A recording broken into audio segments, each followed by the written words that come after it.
What's up, everybody? Welcome back to Actuali Podcast. It's Meaning Making 101 with John Vervaake's Awakening from the Meaning Crisis. We have been making our way through this 50 lecture series. And before we get too far, I'm Chris.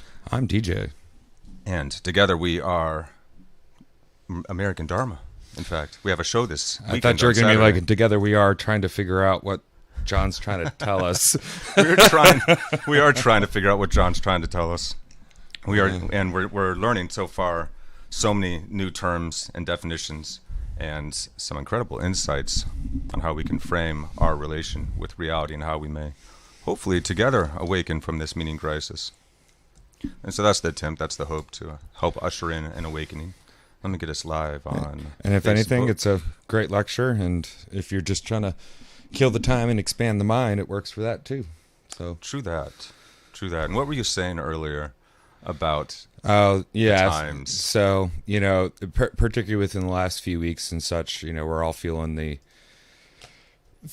vibration and energy within us, and there's obvious conflicts going on, like politically, socially, interpersonally and stuff, but then also just like individually. And that's like the springtime grind, it's the planets are aligning as they do in the spring, everything's changing. Intensification of gravity. The pool of the elements of the planets far away. The ushering in of the feeling of necessity. I don't know how big I am on astrology, but I dabbled, but it's interesting. It's really interesting. It's a great way to keep track of time and keep track of events that seem to happen perennially. I'll say that. I won't say the planets necessarily do the things that they're claimed to do, but they're a great way to keep track of, like, at this period of time, when these planets are here, this thing seems to happen repeatedly over time. Truth. That's basically, the Farmer's Almanac, with how accurate or not accurate it is. That's kind of how it functions too. This point in time, when things are at this point in time, then this may happen, or is most plausible to happen. Right. And then there's the wishy-washy mysticism of it. That's just like, break down everything about you because that it comes from much older traditions. I don't mean to sound so like honorary about it. I won't say wishy-washy, but the more vague divination and divining from out of something. And perhaps I'm just not a believer, but I hope it just didn't end that live video. Oh no, if we're ended, I guess nothing I say will matter. No, we're still live on. I'm glad I didn't say all the Twitch words we're not allowed to and say. YouTube. But let me see if that live is still going on Facebook. Oh, the Face of the Book live. Down? Oh, confound it! No, there it is. Okay. Let's view this post. Let's see if it's still rolling. Is it posting? Is the Facebook posting? I hope so. I'm praying. Man, I like to close it down once I get it going sometimes. Hey, there's the share button, finally. Oh, we got a share button back. The share button for me. Maybe that's because it was closed down, so now it's done and you can share it, because, That's possible. Oh, geez. I hope not. No. Let's see. It looks like it's still live.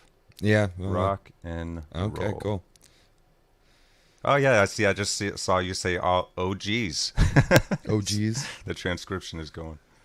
Rock and roll. I don't know if I said like oh geez, like oh geez, or like oh geez, like oh gee. Oh gee. Remember, don't be a menace to South Central while drinking your juice in the hood. Oh yeah, you ever man. See that? Classic. Yeah. The scene always sticks with me, where it's like I like the guy's picking up on that girl, and they're in the back of that truck, and she's like, I get a little, crazy when I drink, so he convinces her to drink, and then she goes all like, like possessed and head spinning around and vomiting the green liquid all over the place. And afterwards she's like, I told you I got a little crazy when I drank. Just like what's the pitch meeting for that? It's like, we're gonna run this gag, okay? It's gonna be great. They're just gonna be sitting there in a truck, and we're gonna go on the whole like, oh, I get crazy when I drink kind of gag, and then like go straight up exorcist on it, which was actually kind of perfect, because it was at that point in time culturally meme worthy, before memes were a thing. So yes, everybody's seen The Exorcist, or at least knows about The Exorcist, right? And I don't know. It's just always stuck with me, and that bad fake green vomit, I don't know what it is. It bothers me more than real vomit. That was like what the Gremlins guts looked like too. Remember that? Oh, that was The such a Gremlins. great movie too. Those were classics. Gizmo going all Rambo, shooting that little flaming the whiteout arrow at him and blows him up all over the place. He was so cute. Yeah, and then they came out with the Tamagotchis like Cute little after heathen. that when I was a kid, and it freaked me out because I'm like, I know what they turn into if you feed them after dark, and don't get them wet. It's wild. Oh The man! Gremlins. That was creative.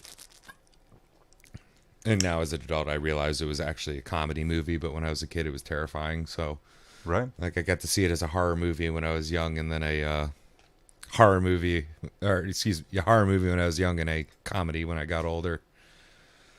And I'm a fan of, bad '80s practical special effects, in particular, like body horror movies and stuff like that. Like, what was that? Society is a particularly bad body horror movie. Oof. About the incestuous nature of those who decide to build walls around themselves and pretend to be better than other people. And they all just become this big What a glob. trap that is, isn't it? Yeah. Hey, if anybody here is a big Experienced that a lot growing up in Northern Virginia, man. yeah, right. That was like a disease down there. It was spreading. Yeah, but when you talk We to all them, wanna they're fit in, all though. about But image, man. Image was so important down there.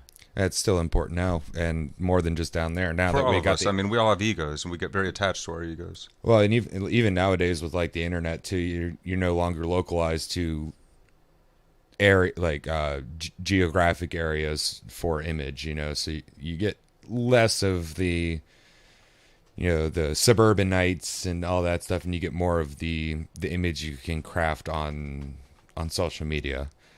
And I guess like good proof of that is like the phenomenon of the traveling vloggers, Instagrammers and stuff, and their whole thing's basically just like selfie picture of them at whatever super desirable location. So now it's got this image of the traveler. I can be the jet setter and do the thing. It's like, okay, I've seen your feet like 100 million times. Those palm trees are really cool. What is that, like Bora Bora or something? What's going on? All right, more feet. Okay. Sure this isn't a foot fetish page? What's going on here? The beach feet thing. Right. All right. Here we go. We are shared up. All right. I'm going to stop talking about my bad ideas for... Actually, I got a pretty good idea that would be good for a meme or artwork for a song that Infusion plays. We haven't named it yet, but it's kind of like like a boozy wearing sandals on the beach and your beer belly hanging out kind of song. Think like Margaritaville, but like a little past that. Dig it.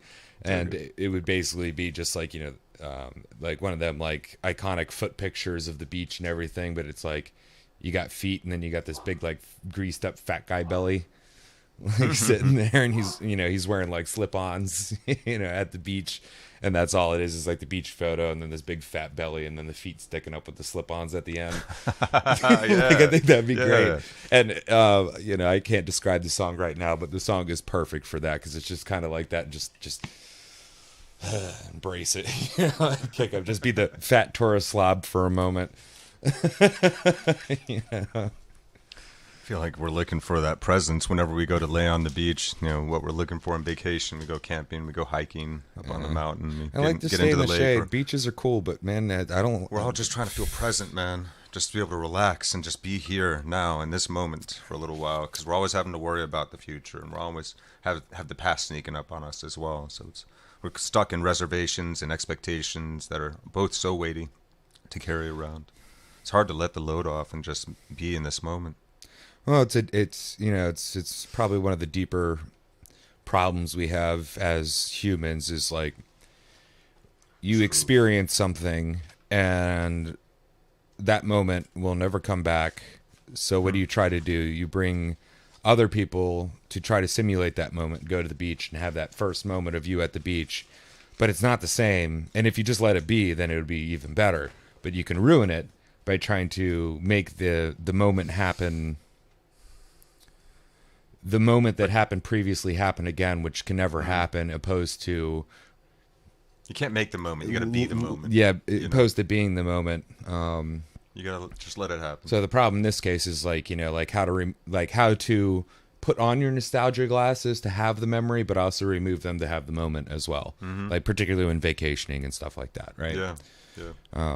Because it's like, I've been to a lot of places, and every time I go back, it's different.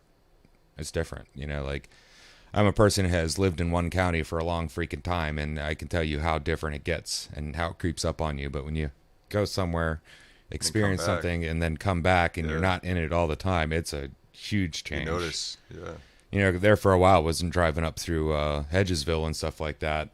And then, I drove up there after like a year and a half, 2 years, and not really going up that way. And it's like, that group of houses weren't there. Yep. That wasn't there. What the hell are they doing with that? Oh, they're finally finishing this. There's a lot of construction going around the area lately. But I could be grumpy about it and be like, what'd you do with the farmland and the trees? It's like, yeah, well, be in the moment now. It's still pretty. It's spring. In the moment. The earthlings are earthening. They're doing what they do. We're all learning how to optimize together. Optimize ourselves and optimize our relation with the world and within our own minds. And this place is like a school. Mm-hmm. There's constant chances to do that. What was the name of last week's episode? I just have last week's episode was on cognitive science. Cognitive science. Yes. So yeah, and actually I was just gonna play a fun game here, and we can play off of this too. I'm gonna go to dual mode. Bling, and we're gonna ask ChatGPT to summarize the last episode. Oh goodness, I won't be able to read it, so I hope you guys enjoy. I tried to blow it up a little bit. Oh, I'm blind as a bat when it comes to that. Hey, it rhymed. There we go. Episode 26. So while it's summarizing, I have some notes. And this did come out a few years ago. So politics does not create new psychotech. We need something new. So we can't get it out of... We need a new psychotech. So we need to do something.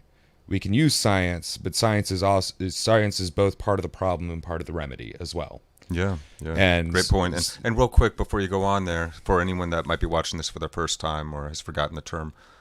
Oh, psychotech. What do you mean by psychotechnology? Psychological technology. Technique or technology. A system of techniques that we use psychologically to...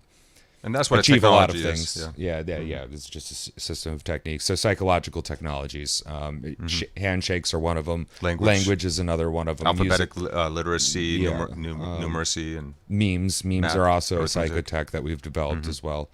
Mm-hmm. So there's these fractured sciences in cognitive science. There's looking at the brain, which is neuroscience.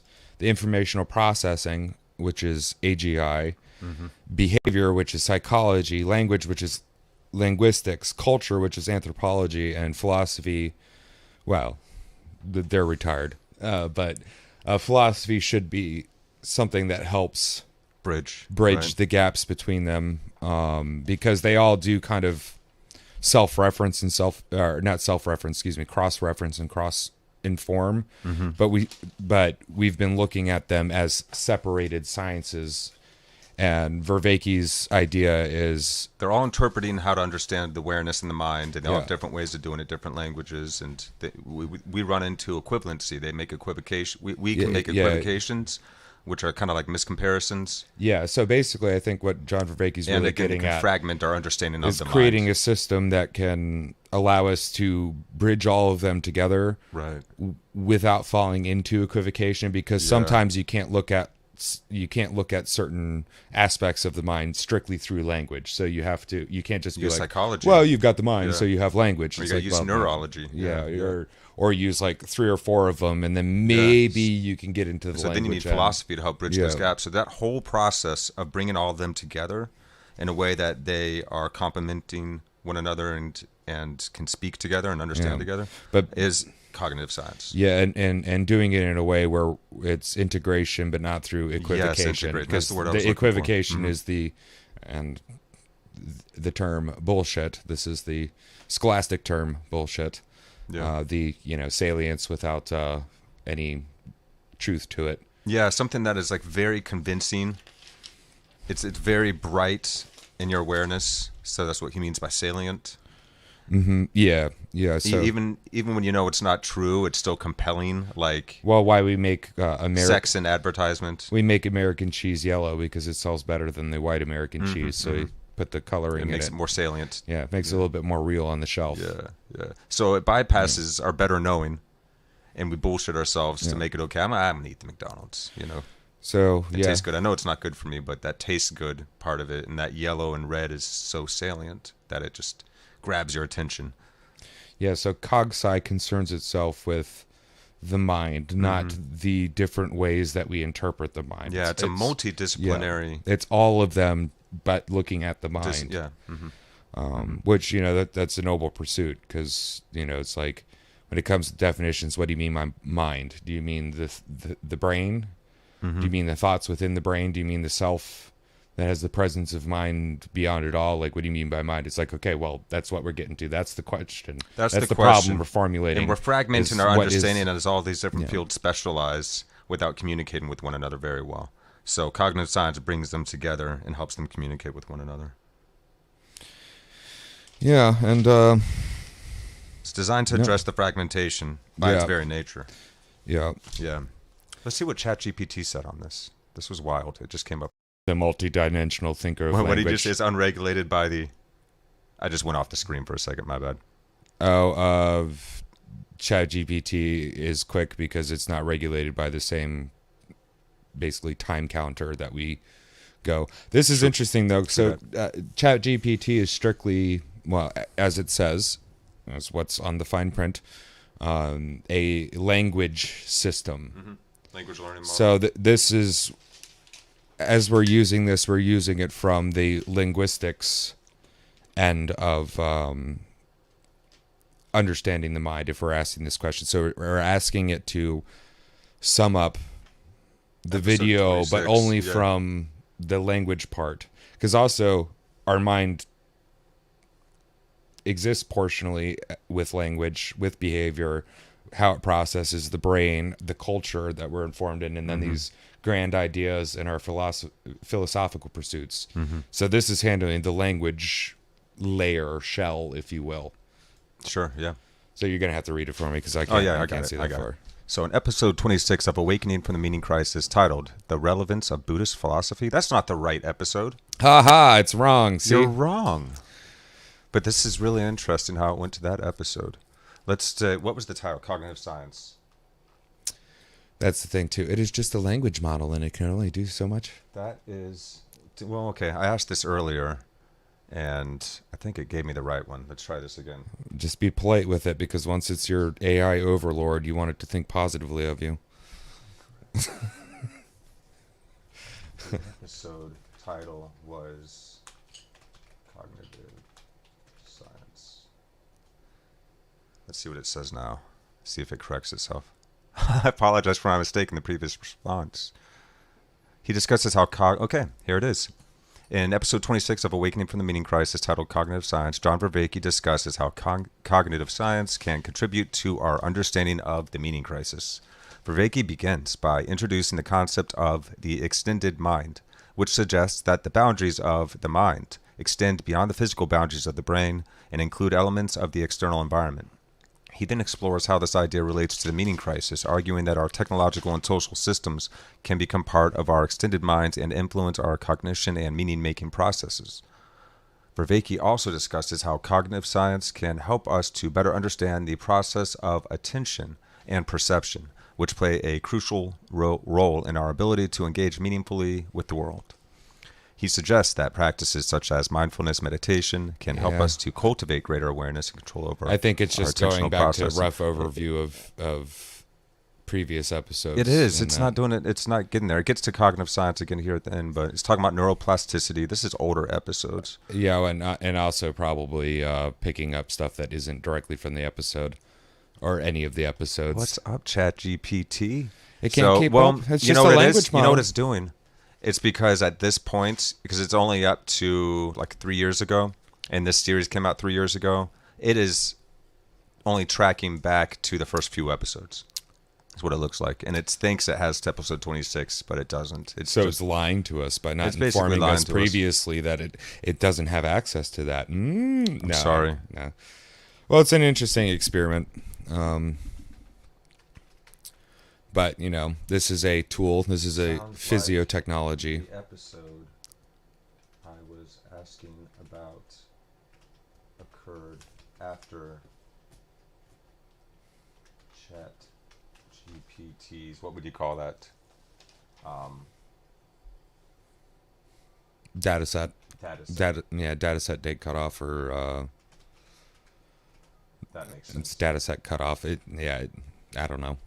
I think that's. I just think try that'll to be make sense. polite to it when I It's talk a to language it. model. It gets it.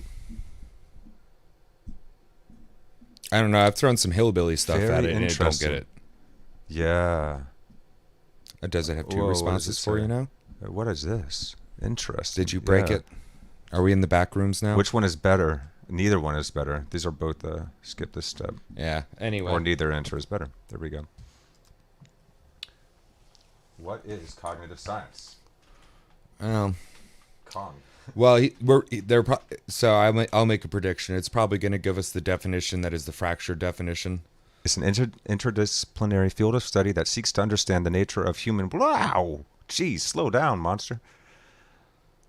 Understand the nature of human cognition and the processes by which we acquire, process, store, and use information. It brings together insights and methods from fields such as psychology, neuroscience, linguistics, philosophy, computer science, and anthropology to investigate a wide range of cognitive phenomena, including perception, attention, memory, blah, blah, blah, blah, blah. Yeah, this just kind of listing of what it studies, that's not exactly what cognitive science is. Well, I guess it would be the difference between a feature list and a gestalt. Let's ask it this, because the goal of cognitive science is synaptic.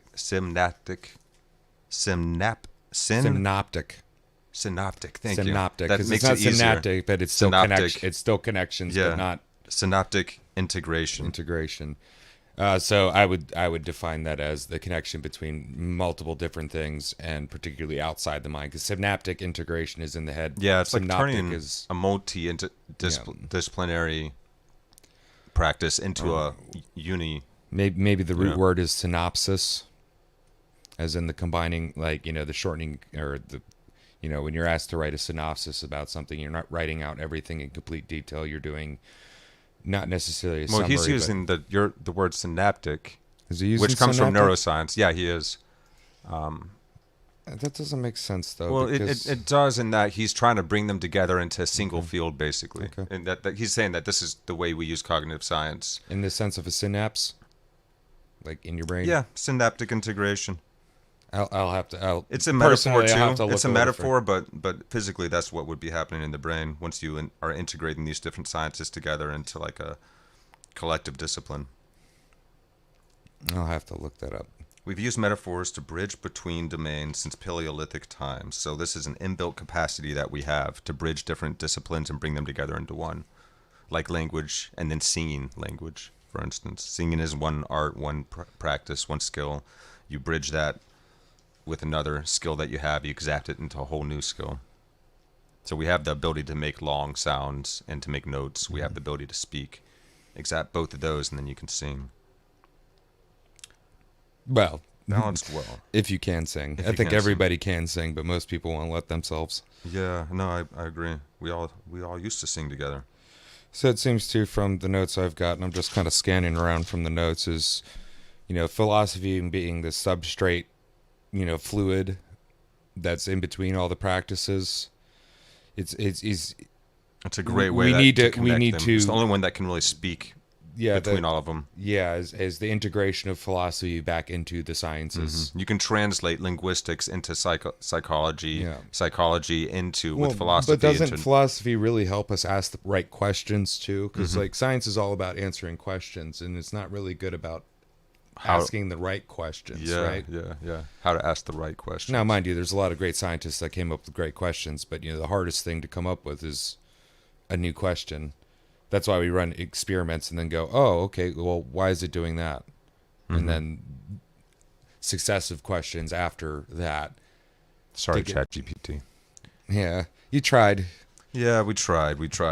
It seemed like it was going to do it, but it failed.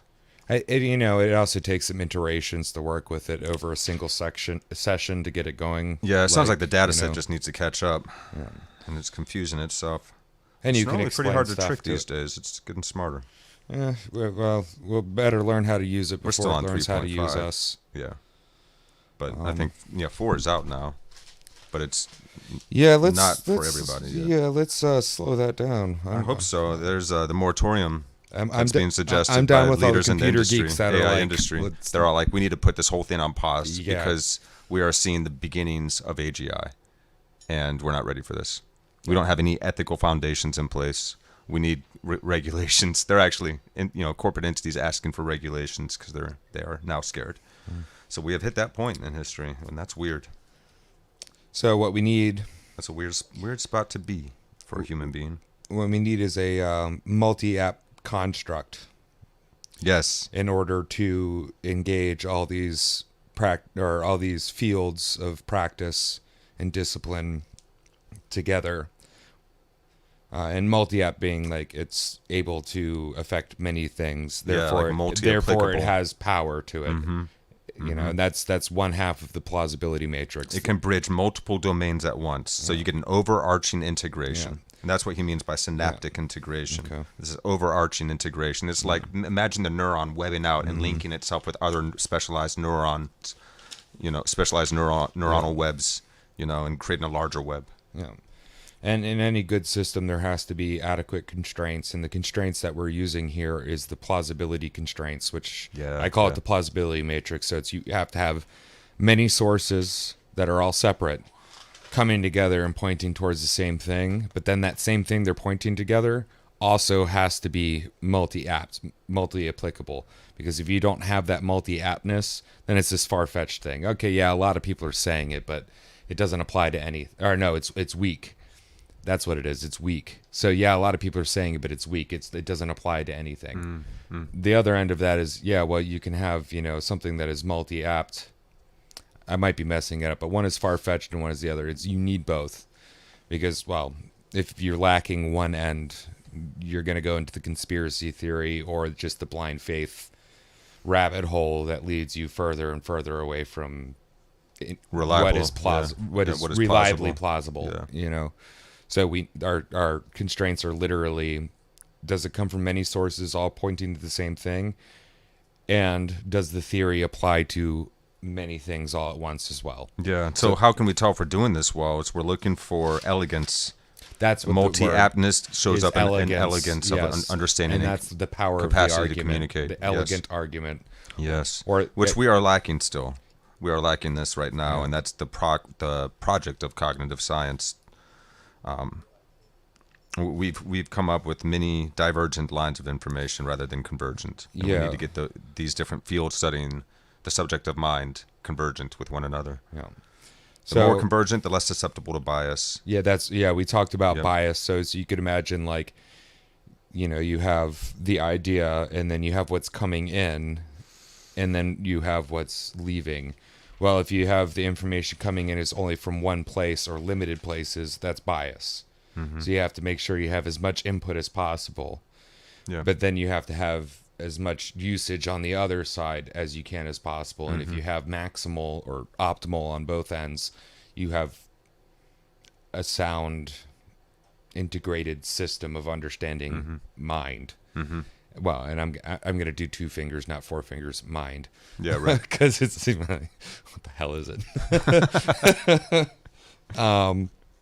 Because I still wonder about this. As we're going through, I find myself asking more questions now that I'm in on the lingo than I have answers for, which I think is good because this is John Vervaeke's primer material to the meaning crisis. This is what this is. This is 50 lectures of primer material. Yeah. For free on the interwebs. Literally training you hopefully to train the human species in the art of mindfulness and increasing our capacity to awaken from this crisis together.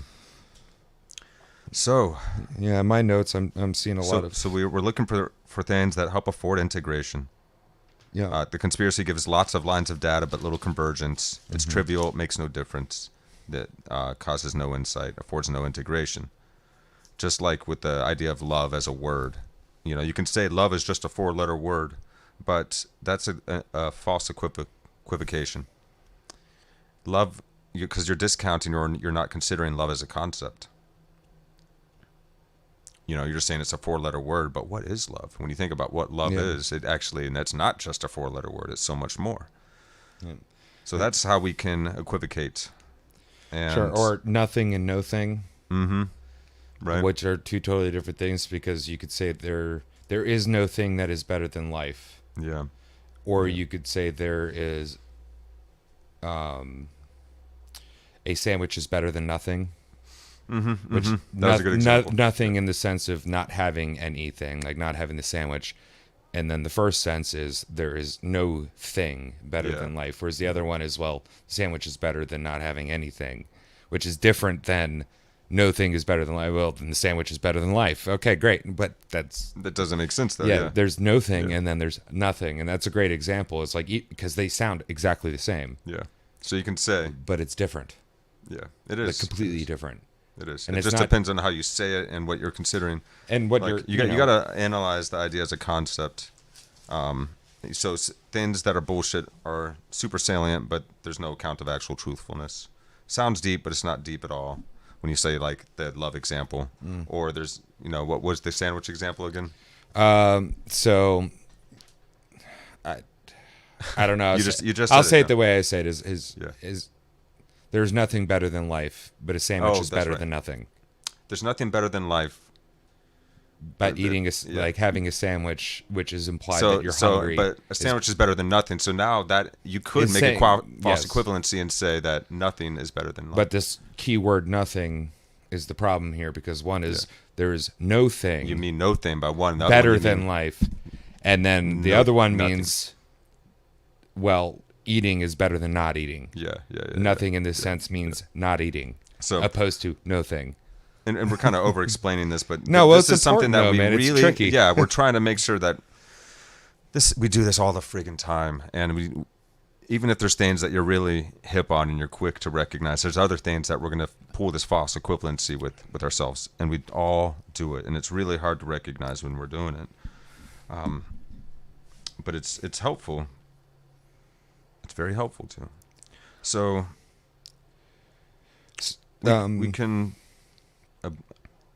we can take multi-app views, but to do so we need high convergence matched by high elegance. Those are the constraints. Yes. That's balanced and trustworthy will give us something that is a powerful truth and a new pattern of intelligibility and insight. So we're looking for new constructs of high probability, multi-appness that have profound effects, profound insights. And it's funny because profound is not true. It's just very reasonable. It's to be taken very seriously. And also something that is once pointed to extremely obvious and can't be unseen again. Mm-hmm. Like a profound peak on a landscape. Once you see it, it's like, okay, that highest above the rest, that's profound. Mm-hmm. Yeah. Profound. Stands out. Stands out. Yeah. Mm-hmm. Stands out. Pro, what would pro be like? Before it's found, you see it before it's found. Nobody has to point out the peak. You see it on top of everything else. It stands out the most. Mm-hmm. It doesn't have to worry about salience or truth because it just is. It just is because it's that big. You have to take it seriously because it's a big mountain. And then you have to wrestle with it in your own time to find the truth of it. Maybe that's why we like climb mountains and do stuff like that, is trying to find like the truth of it. Yeah. But with something like a mountain, it's physical, so you got to go like climb on it in order to find the truth of it. Whereas like the psychological things we work on, the profound things are the things we wrestle with the most. But we do it instead of intentionality to get to the bottom of something is like the same intentionality to get to the top of a mountain. Yeah. I don't know. Words, man. Oh, boy. So we got into, and I'm going to zip ahead now because we're about 30 minutes in. So we got into meaning cultivation too. And and then on different kinds of intelligence, which he's going to go into a lot more in this episode. So there'll be plenty to pick up there on intelligence. Intelligence is a capacity that makes, what am I writing here? Okay, well, you figure that out. Capacity to make makes a cognitive agent work well with meaning and reasoning. I think that's what it says. General problem solvers, what we mean by intelligence. Someone's a good general problem solver. So as far as meaning goes, so with meaning cultivation, meaning is not thrust upon the world, nor is it found in the world, but grown with the world. And that's not Vervaeke's words. That's mine. Yeah, I like that, though. That's great. Yeah, so literally cultivating. It's grown within the world. It's not thrust upon it or found upon it, but grown within it. Yeah, we're not imposing meaning on the world. We're not finding it. It's between us and the world as we cultivate with the world. It's a relational thing. It's reciprocal, knowing that we realized. And we get into, so on intelligence, we need to separate the idea of intelligence from knowledge. Yeah, because that's just memorization. Yeah, intelligence isn't having knowledge. It's solving problems. Focus on the idea of process. Solving many problems. Yes. Being able to be multi-apt within problem solving. Yeah. That's it.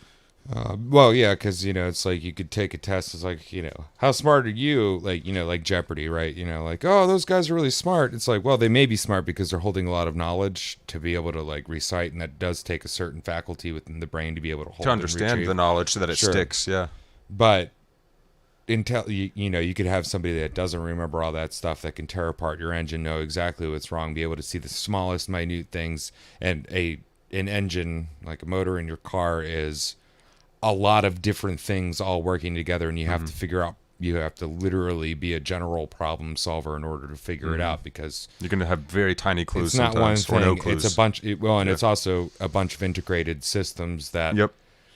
If one doesn't work, the rest have a hard time, and then there's small, minute symptoms. Yeah, a mechanic it's a systems theorist without even knowing it. Yeah, your mechanics, you may think they're stupid because they may not talk quite right, but I'll tell you what. No, the intuitive capacity that comes from being a long-time mechanic is... And to be able to know this goes to that, goes to this, goes to that in a matrix. Mm-hmm. Well, literally, that's what you do when you troubleshoot. You go through your problem-solving matrix. Mm-hmm.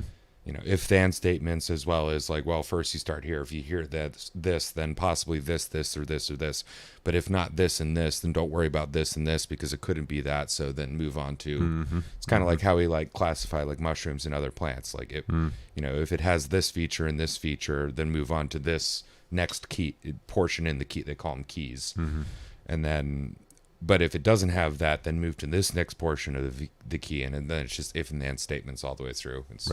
It's almost like baseline programming, but in problem solving form. It's and that's where I think it's more accurate for intelligence. Is not just can you solve one problem really well, but can you solve a lot of problems adequately, and that would be baseline, right? You can solve a diverse amount of problems adequately. We call that 100 IQ, right? Mm-hmm. Mm-hmm. And then if you can solve a lot of freaking problems way more than accurately, it goes up. And then and that's where your standards are, where you have to measure masses of amounts of people. And that's where having the cultural component of looking at the mind comes in. That's where you need being able to look at thousands, millions, billions of people to gauge where is that center measuring line for where you're going to put the rest of the dots. And that actually goes into the what was it from earlier episodes, compression and I want to say differentiation, but putting constraints on a data set so you're not just looking at all the random. We're about to get that into that in this next episode. Okay, cool. Yeah, you're going to learn that's from an earlier episode about how we widen and narrow our attention and to become better general problem solvers. If it's too narrow, you're not looking at enough different potential lines of information. If it's too wide, you're taking in too much, and you can't make reason accommodate it all. So, it's that constantly narrowing and then opening process of awareness. So how well you can attune that opening and closing back and forth continually. Is the mark of general problem solving skill and general intelligence. So the last bit in my notes is the 4 features of analyzing a problem. Yep. You have your initial state. Yep. Then your goal state. So you have a starting point and an end point. You have so we have starting point. Actions to get you from one point to another. End point. actions in which between. are points, and then you have constraints, which is well, this point doesn't go to the different places. Yeah, it doesn't go to this point, but it does go to this point. Up here, so we're just looking at this area. Yeah. And also even your pathways, so doing from one action to another, because some actions have no effect on another, so why draw the inference between the two? And that's the equivocation.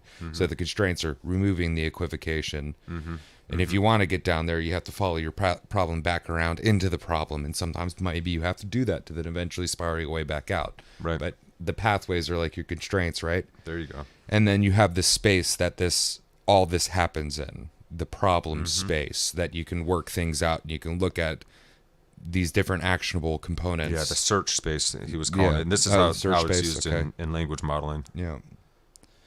And the path constraints that applicates the problem space. Yeah, you said problem space, and then we have the search space, and then the sequence of operations that get us to the goal state. Yeah. What constraints do we have to help us get there successfully? You got a beginning, you got an end. Quickly. You got things you can do, but it's kind of like if you've ever played an RPG, you have skill trees. It's kind of like a skill tree. This was a breakthrough for AI when they realized that we can illustrate a problem space, set up constraints in this search space area. Yeah. Suddenly the algorithms are doing what we wanted them to do. So it was a breakthrough. So I guess the theory here is the human mind naturally works in that way as we have developed it through time. And it seems only natural that since we set up those conditions for the AI, it's working for the AI, we can start intentionally setting up those systems and using them. I was initially for ourselves. Thought of as kind of woo that imitating the human brain and how neurons grow in their connections and trying to map it out and then replicate that in coding language. They thought that initially that was fanciful and it wasn't going to work. And the guys that were doing that turned into OpenAI, who have now developed the most successful AI on the planet. And it's scary good. But there's some things it can't do yet because it is still. And so Vervaeke is going to get into that. I'm not going to give anything away in this episode. We're going to get into that more. All right, guys, let's jump on in. I think we've covered everything from our last episode. We'll let the Vakester talk about it. Yeah, Mr. Vakester. Hey, if anybody... Vervaeke, sorry, I just cut you off. Go ahead. If anybody wants to start making some like John Vervaeke like action scene memes and stuff that are like real deep into the material, it'd be like him doing this, but it'd be like him doing this, but with like that. Any Vervaeke fans out there that fancy themselves, even decent meme makers, we encourage you to make some Vervaeke memes. Just press pause throughout the Vervaeke videos. You'll find some great expressions and. Yeah, do just what DJ is suggesting there. Get the little bubble coming out of his head, or just the speaking box coming out of his head. Vervaeke slamming his hands on the ground, and then a bit of text, and then him going, and a bit of text, and then him going, and a bit of text. Yeah, and it's just like bam, Vervaeke episodes in meme form. Ooh, because memes are a psychotechnology that remind you of the things that you already know. How to scale down some of the most integral points that Vervaeke is sharing into memes is going to be the real trick. Whoever has the problem-solving skill to solve that, we're looking for you. Actually, memes would be the really good way to bring all this super highbrow shit like down to normal, like as an everyday user of the internet level. Because everyday users, they see memes. I mean, like if you want to hack the system, if you will. Yeah, right. Maybe memes are the way to go. So hey, memes are definitely crucial to the awakening process for our species right now. Yeah. They're powerful. They work. They've been working since Egyptian times, probably since before. As long as we've been drawing symbols, we've been making memes. All right, fam, we're jumping in. This is episode 27 of John Vervaeke's Awakening from the Meaning Crisis. Let me switch on over here. Here we go. This is on problem formulation. And we are diving in. Let's go.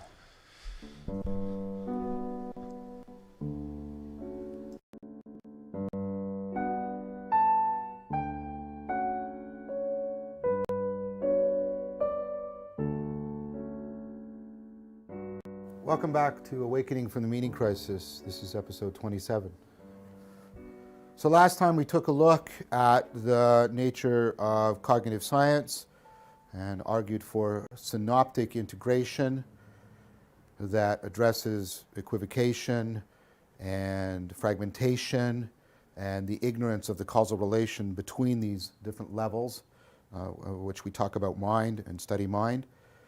And it does that by trying to create plausible and potentially profound constructs.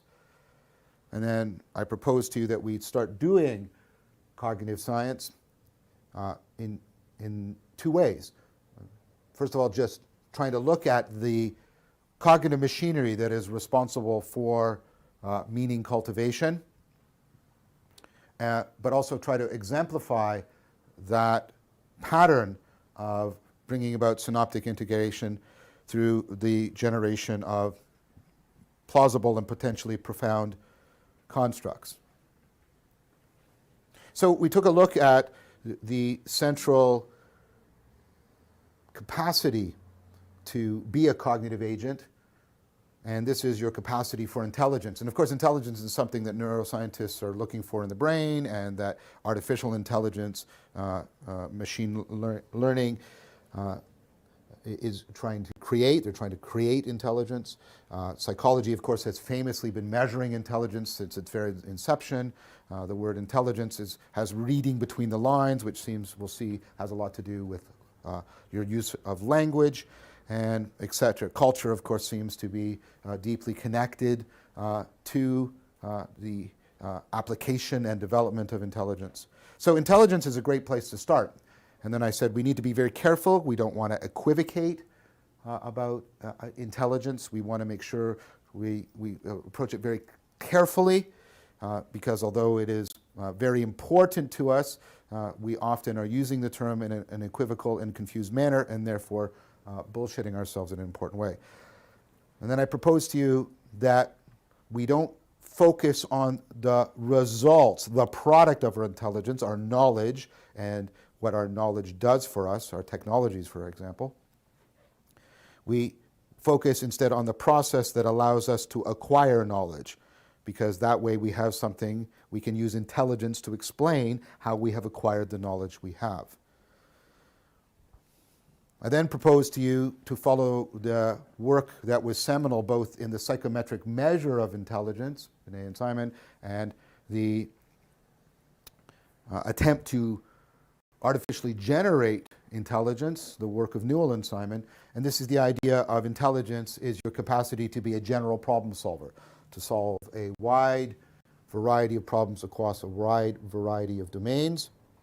And then in order to get clear about that, we took a look at the work of Newell and Simon, trying to give us a very careful, formal analysis of what is going on in intelligence. And I'm going to come back to those ideas in a minute or two, this idea of an analysis, a formal analysis. A problem was analyzed into a representation of an initial state and a goal state, and I have a problem when my initial state and my goal state are significantly different. I can then apply operations or operators. These are actions that will change one state into another state. Remember me moving towards the cup, raising my hand, for example. And I can have a sequence of operations that will take me from my initial state into my goal state. But I have to follow the path constraints. I want to remain a general problem solver. I don't want to solve any one problem to the detriment of my capacity to be a general problem solver, or then my solving this problem will undermine my intelligence in general. So to solve a problem is to apply a sequence of operations that will transform the initial state into the goal state while following the path constraints. And then you can analyze that by taking a look at the problem space. And it was this explication, making explicit of the problem space, that was the radical, and I will in fact argue profound, power in what Newell and Simon was doing. That's what made their work so impactful, in so many disciplines. Now there's two things we have to note about this that are potentially misleading, First of all, one is I didn't draw the whole diagram out, and that wasn't just happenstance. Okay, we'll come back to that. The second one is this diagram is misleading precisely because it is created from God's eye point of view. If I were to fill the diagram out, you could see all of the pathways at once, and you could see at once which pathway leads from the initial state to the goal state. But of course, in life, when you have a problem, that you are not out here. Having a problem is precisely to be here. And you do not know which of all these pathways will take your initial state to your goal state while obeying the path constraints. You don't know that. You're ignorant. Because remember, we're not confusing intelligence with knowledge. Solving this is how you acquire knowledge. A problem-solving method is any method for finding the sequence of transformations that will take you from the initial state into the goal state while obeying the path constraints. And you say, okay, I get it. The diagram isn't complete, and you're over here. You can't see the whole thing. You don't know which of all the pathways. Yeah, so what? Well, here's so what. When I have analyzed this and formalized it, when I've explicated it in terms of a problem space, it reveals something. I can calculate the number of pathways here by the formula f to the d, where f is the number of operators I'm applying at any stage, and d is the number of stages I go through. So Keith Holyoake gave a very famous example of this, right? A psychologist who was instrumental in doing important work on the psychology of problem solving. Let's do a concrete example of this. And then it's a great example because it brings up machines that we have today. So let's say you're playing a game of chess, right? So on average, the number of operations you can perform on any turn, that's F, is 30. Now don't say to me, well, many of those are stupid. That's not the point. I'm trying to explain how you're intelligent. That's what I have to explain. It's not what I can assume. Okay, so there's 30 legal moves, and on average, there's 60 turns. That's the number of pathways that are in the problem space. This is known as combinatorial explosion.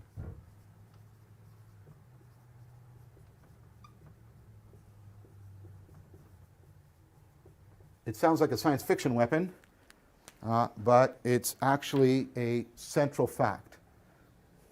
This is a vast number. It's something like 4.29 times 10 to the 88th in standard and sort of scientific notation. Now, I want you to understand how big this is, how astronomically, incomprehensibly large this is. Okay? So one thing you might say is, well, you know, that's easy. I have many different neurons, and they all work in parallel, and they're all checking different alternative pathways, and that's how I do this, parallel distributed processing. And there's an important element in that, but that's not going to be enough because, you know, you probably have sort of around that many neurons.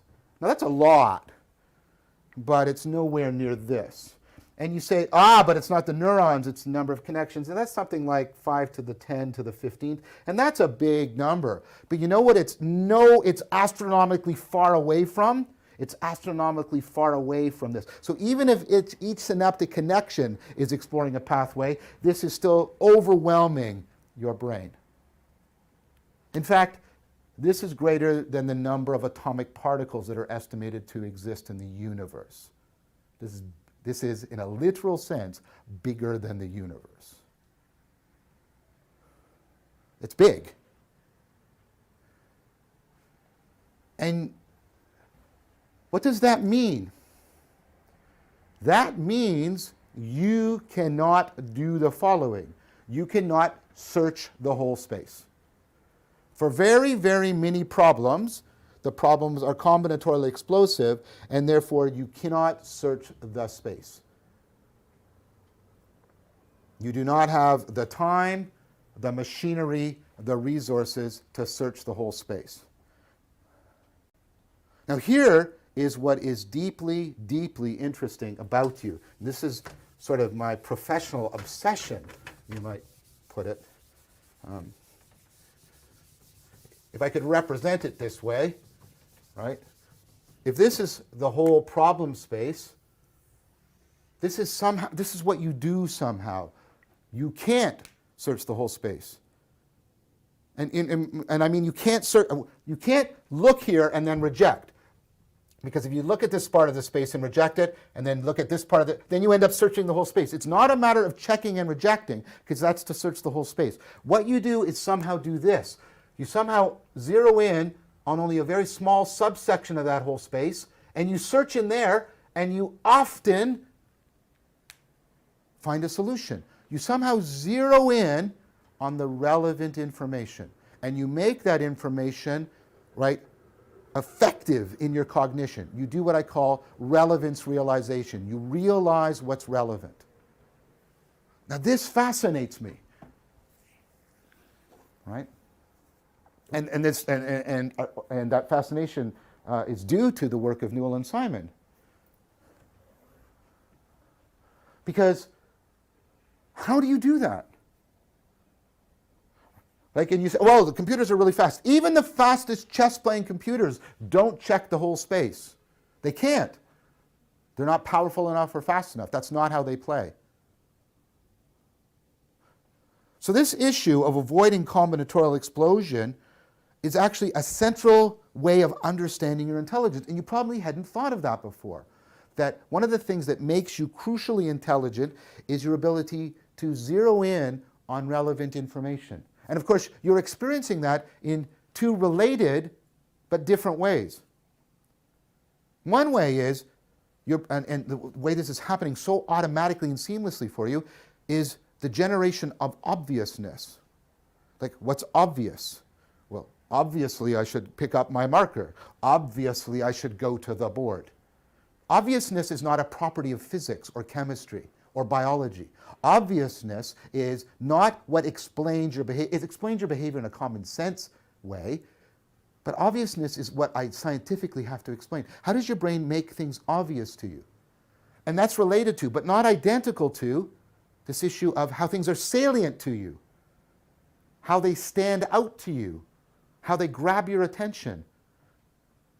And what we already know, right, is that that process isn't static, because sometimes how you zeroed in on things as relevant, what was obvious to you, what was salient to you, how you join the 9 dots is obvious and salient to you, and yet you get it wrong. And part of your ability is to restructure what you find relevant and salient.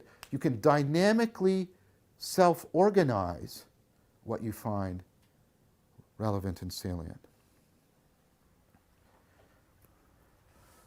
Now, Newell and Simon wrestled with this, and there's a sense in which this is the key problem that the project of artificial general intelligence is trying to address right now. In fact, that's what I argued. I've argued in some work I did with Tim Lillicrap and Blake Richards, some work I've done with Leo Ferraro. There's related work by other people.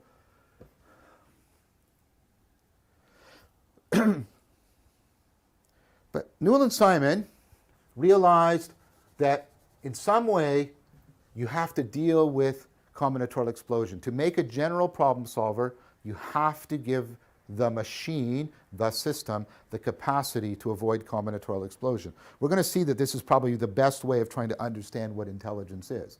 People like Stanovich argue that what we're measuring when we're measuring your intelligence in psychometric tests is precisely your ability to deal with computational limitations, to avoid combinatorial explosion. Christopher Cherniak argues something similar. Okay. Problem formulation. So, intelligence. I'm trying to solve a problem. I'm trying to figure out how to get from where I'm at to the goal. In a way, and I don't want to do it in a way that confuses the process, trying to solve, because there's so many different lines, paths that you can take, potential ways to try and achieve this thing. You don't want to try and solve all of them. You're just trying to get to the goal. I don't want to get stuck on trying to solve one little pathway either. And that's, I want to get to the goal.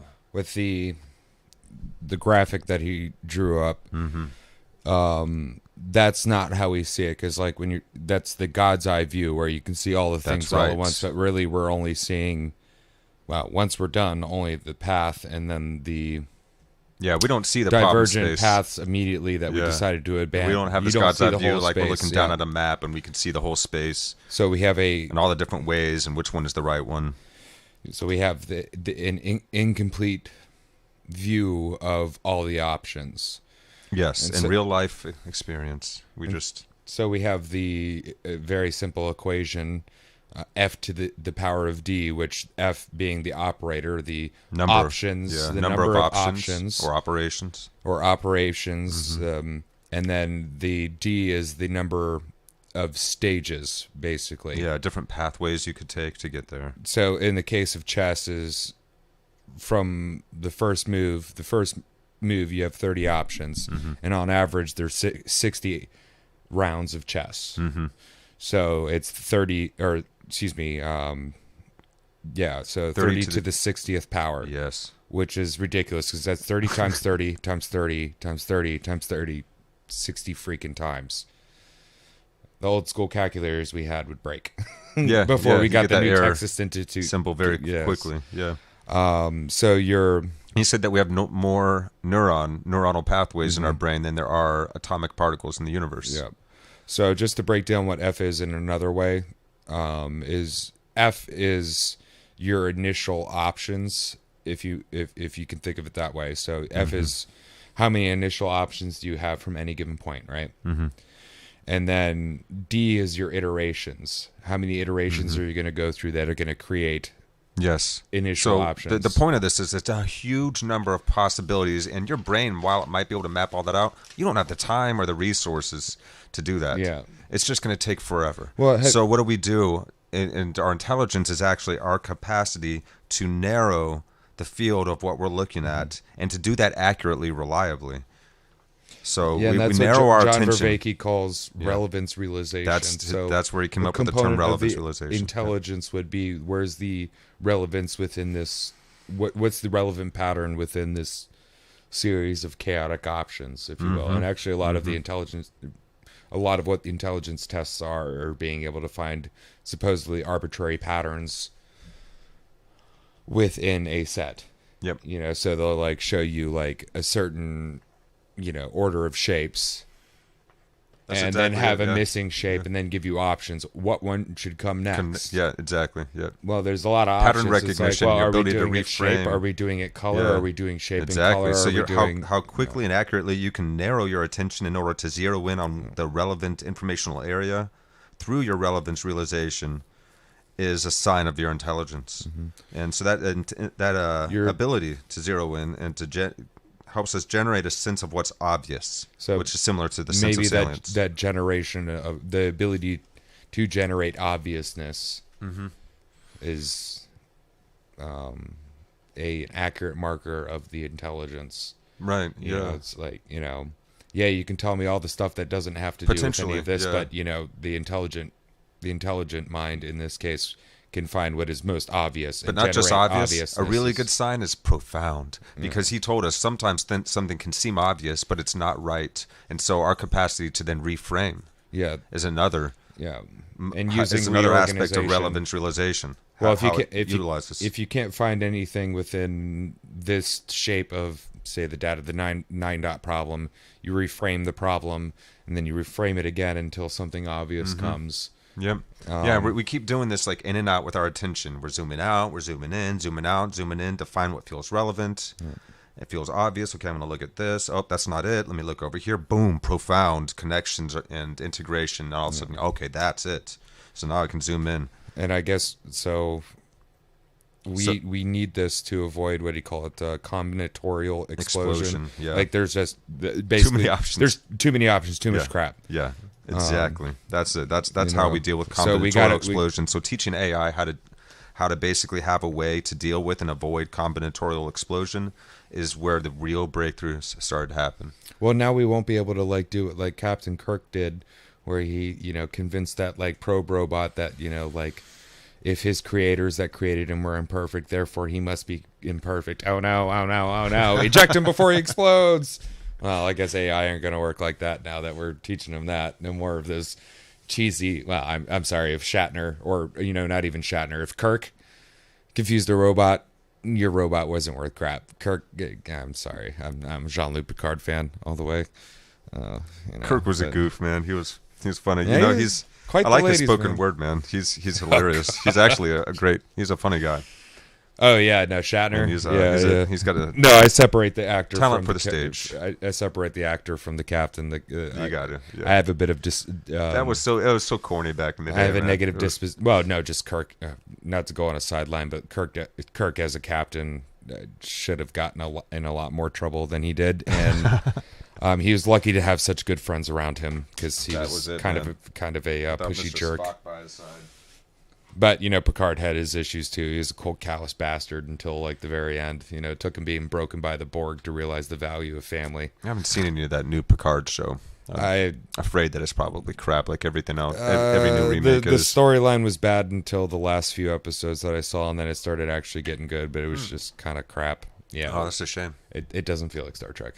But sorry, I'm a huge Trek guy, so We're repackaging everything to try and deliver our preferred cultural interpretations of reality. well, we fired all the creatives. Now it's just We're not doing it in inspiring, now it's beautiful just ways the anymore. replicants, those who can replicate something. Yeah, what happened to the new Matrix? That was actually kind of clever, though. It seemed like Wachowski was trying to give a big F you to the production company for forcing them to make another film that they didn't want to make. They were like, we're good on the trilogy, man. On What an are you extra, doing? on an extra side note, I think most of our creatives have been shoved out because creatives tend to ask questions. And if you ask too Oh, yeah, many you're not supposed to questions, question so authority. you're just stuck with authoritarian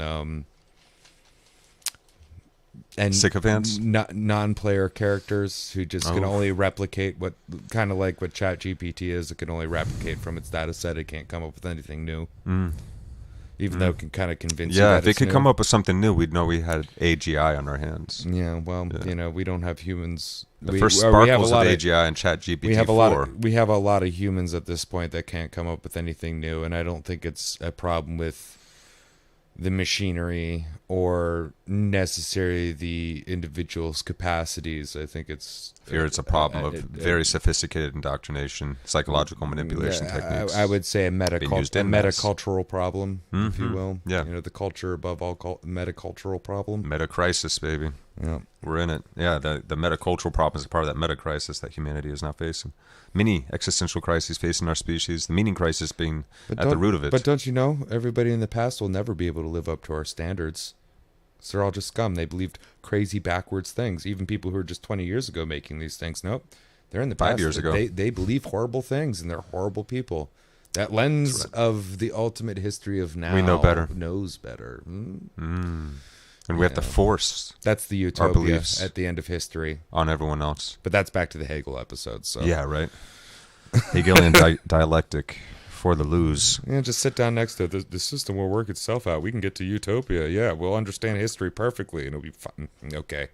Yeah, and Whatever. we're being a little disparaging here, but there is a frustration with going along with madness that I think is a natural reaction. So Well, I what's think we happening can in the all world right agree now. that there is a madness Sad. going on, even if we can't agree on who has the madness. We can all agree that there's some weird madness We've all going got on. it a little bit, and we're just, Oh, I'm you mad know, as- I want to help usher in that awakening. I'm you know? madder than the Hatter most days, so I got this, man. I got ego problems too. We all got them, man. Trying to dissolve attachment to that thing every day a little bit more. Clear up the frames of perception. Remove the filters. I'll show you how mad I am. I think humans are actually still doing pretty good as a species. And people look at me like I got a third eye You when got I to say throw that out there for people and remind them of how far we've come. I mean, yeah, seriously. Even if we fail as a species completely in the future, we don't make it off this planet and things go downhill and downward spiral style. We've still done so well. We've gotten to the point. I make this point all the time, but we are here where we are now, making music, writing poetry, appreciating sunsets, the child's smile. Like, our species has come a very, very long way. We're a very docile species compared to our primate cousins. And we got to give ourselves more credit. We very rarely eat each other anymore. That's pretty good. Yeah, that Jordan Peterson example of the two guys that are electrical workers, and one of them is, what has he got? He's got like partial paralyzation on the right side of his body, and the other guy's got the shakes now as he's getting older. But between the two of them, they are a functional electrical worker, and this is how the electricity stays on all around the world. Like, there's people like that have worked themselves to the bone. They're still going. They're out there every day in the cold and in the hot and in high dangerous environments. Oh yeah. And somehow everything still works, you know. Somehow we're all, because it's hard. It's hard work keeping things going. Yeah. And you know, every day we could walk outside and it could be a riot, and sadly that actually is happening sometimes in some places for good or worse reasons. Usually worse. I'm sorry, you loot, you scum. Yeah, I mean, there's the farmer protests going on right now, which are interesting. Yeah, I wouldn't call that a riot. And even like the stuff going on in France, they've got a good reason to be upset, and I don't see them busting out their own windows. Yeah. Why aren't we hearing about that on the mainstream media over here? You know why? A little tiny thing here or there, but it should be like, these are a massive, like, because groundbreaking protests. They got a good reason for record-breaking being in the protests. street. Yeah, millions of people in the streets. Yeah. It's not being covered. It's happening all over the place. Yeah, right and now. they're not destroying their own homes either. Funny. Burning small businesses and things like that. Yeah. Yeah, I have a very low opinion for people who loot and riot just for the thrills, or just looting in general. I'm not down with that. That makes no sense. Yeah, or It just has as a no general reasoning. FU with, like, seriously, there's like good human beings that run these little small businesses that we have destroyed. You have an initial state and you have an end state, and in between you have the problem. Is it helping us get to the goal? No, it's not. It's just actually making the end state further, and the end state being like we can all afford to live and we all enjoy living with each other and we have healthy, prosperous societies. But now you're just taking the path that just makes that further and further away, because guess what? People aren't going to want to do business in your town if you break their windows. Looking at you, Portland.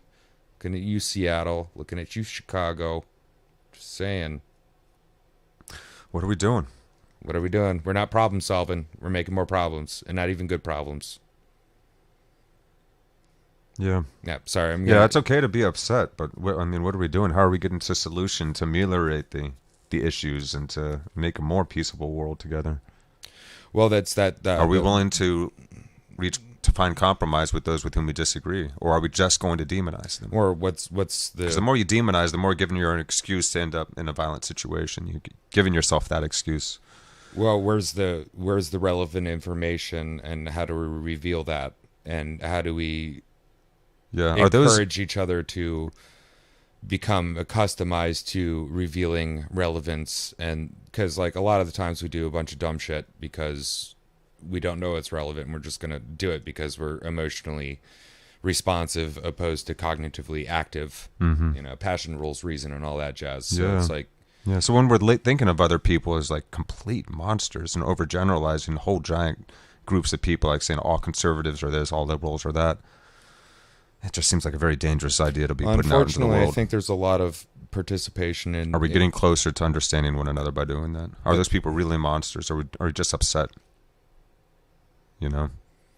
Unfortunately, I think there's a lot of what's going on is not even the thought of that. I'm just going to do this because I'm bored. I have nothing in my life to do. Something's happening. I'm going to go participate. Yeah. No care about any of the politics or anything behind it. So I have no meaning in my life. I don't know how to find meaning in my life. I'm just going to go do what temporarily feels good. And you know what feels good? A little bit of adrenaline, a little bit of getting up in there, the smashing of glass, the breaking of things, the thrill of stealing something in broad view of people. Like, that comes from meaninglessness. That comes from... It just seems senseless, doesn't it? That comes from not finding any relevance within your own life, in your own existence. So it's like, it's nihilism, really. It's like, well, I believe in nothing. Why should I believe in anything? Because one guy's telling me one thing, other guy's telling me another thing. But it feels good? Smash, grab. Or when we're being told that the whole world is against us and the whole world or- is doing everything to keep you down, and the only solution is And to destroy. In a way, the world doesn't care if you live or die. The universe doesn't care if you live or die. We make meaning. In relation with the cosmos. Yeah. Like, which is the part that we're forgetting. Is like Life Einstein is was brutal, trying to man. remind us, like, our sense of separation is an optical delusion of consciousness. We are actually resultant of one whole. We are all literally the universe itself. Outgrowths of it. Self-aware extensions of it. yeah, but I'm bored. I got no meaning in life. So what am I going to do? So, let's keep doing what we're doing. Like as far as this, Don't follow the group. Question everything. Let's make some Question the goddamn methodology. meaning. Yeah, question the methodology. Yeah, let's make some meaning together. Let's make this world more meaningful, and let's understand those people that we think we need to fight against. You only really fight against yourself unless somebody's directly coming at you with physical force. All of it, the rest of it is in the mind. Truth. And there's some credence to say that, like, the match is won within the first move and within the mind, like chess. We're talking about the chess thing. The greatest chess masters. That reminds me, From the first and move, people will do this they know even what's going on. when they have incorrect information on something. Like the greatest bar against information is contempt prior to investigation, like thorough, deep investigation. It leaves us in perpetual puerility, as it was put. We become so certain that we won't deeply investigate and challenge our own conceptions, and that's that warning that I love to repeat of Buddhists. Don't believe anything, even if it feels good to you, even if it feels true.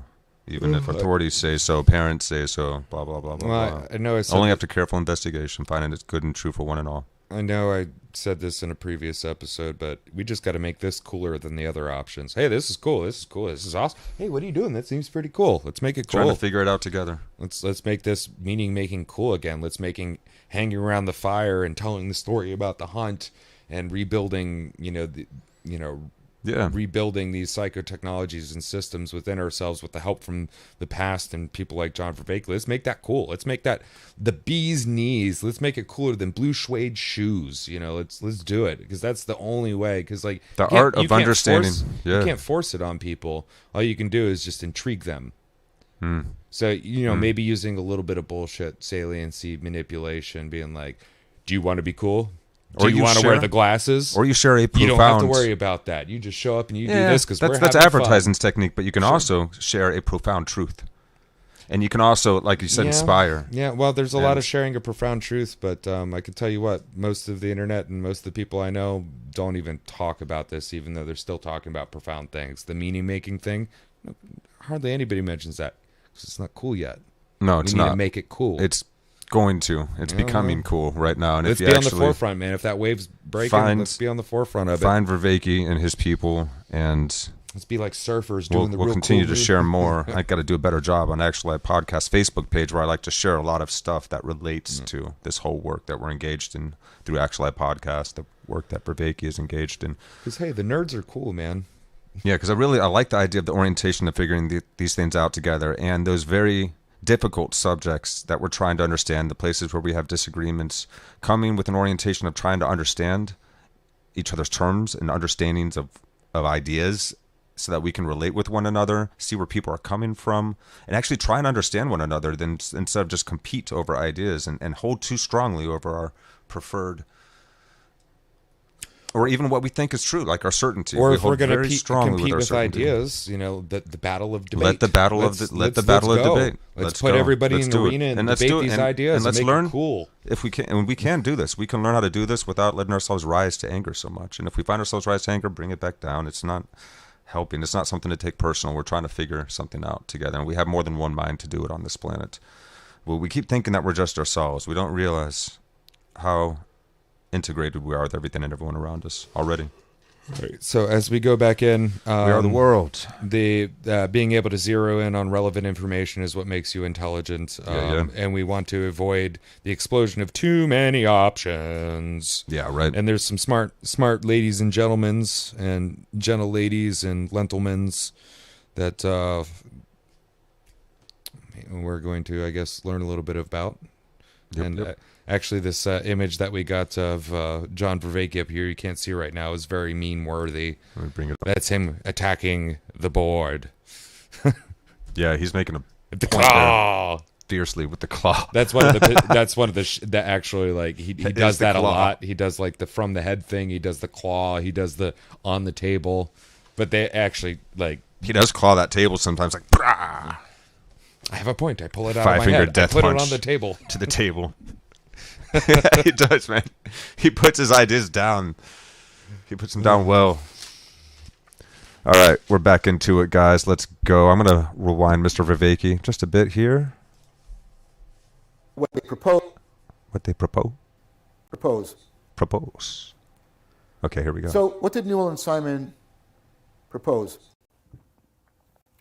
Well, I want to talk about what they proposed and show why I think it's important, and then criticize them in what they mistook or misunderstood, and therefore why their solution, and I don't think they would have disputed it, why their solution was insufficient. So they proposed a distinction that's used a lot, but these terms have slipped. I've watched them slip in the 25 years I've been teaching at U of T. I've seen the terms slip around. But I want to use them the way Newell and Simon used them within the context of problem solving. And this is the distinction between a heuristic and an algorithm. They actually didn't come up with this distinction. This actually came from an earlier book by Polya called How to Solve It, which was a book just on the psychology. And it was a set of practical advice for how to improve problem solving. So remember we talked about what a problem-solving technique is. A problem-solving technique is a method for finding a problem solution. That's not trivial because a problem solution has been analyzed in terms of a sequence of operations that takes the initial state into the goal state while obeying the path constraints. Okay, so what's an algorithm? An algorithm is a problem-solving technique that is guaranteed to find a solution or prove, and I'm using that term technically, not give evidence for, but or prove that a solution can't be found, right? And of course, there are algorithmic things you do. You know the algorithm for doing like multiplication, for example, 33 times 4, right? There is a way to do that in which you can reliably, guaranteed get an answer. So this is important, and I remember I said I'd come back to you and explain to you why Descartes' project was doomed for the failure. Because algorithmic processing is processing that is held to the standard of certainty. You use an algorithm when you are pursuing certainty. Now, what's the problem with using an algorithm as a problem-solving technique? Well, it's guaranteed to find an answer or prove that an answer is not findable. So algorithms work in terms of certainty.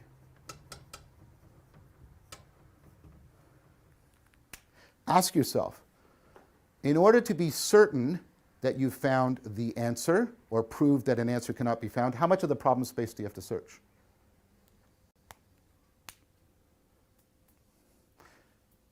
So there's some a priori things you can do to shave the problem space down a little bit, and computer science talks about that. But generally, for all practical purposes and intents, in order to guarantee certainty, I have to search the space, the whole space. And the space is combinatorially explosive. So if I pursue algorithmic certainty, I will not solve any problems. I will have committed cognitive suicide. If I try and be algorithmically certain in all of my processing, if I'm pursuing certainty, as I'm trying to get over to the cup, combinatorial explosive space opens up and I can't get there. Because my lifetime, my resources, my processing power is not sufficient to search the whole space. That's why Descartes was doomed from the beginning. You can't turn yourself into Mr. Spock. You can't turn yourself into data. You can't turn yourself into an algorithmic machine that is pursuing certainty. That is cognitive suicide. That tells us something right away, by the way. Because logic, deductive logic, is certainty. It is algorithmic. It works in terms of certainty. An argument is valid if it is impossible for the premises to be true and the conclusion false. Logic works in terms of the normativity of certainty. It operates algorithmically. So does math. You cannot be comprehensively logical. If I try to be Mr. Spock and logic my way through anything I'm trying to do, most of my problems are combinatorially explosive, and I won't solve even one of them because I'd be overwhelmed by a combinatorially explosive search space. This tells you something. This is what I meant earlier when I said trying to equate rationality with being logical is absurd. You can't do that.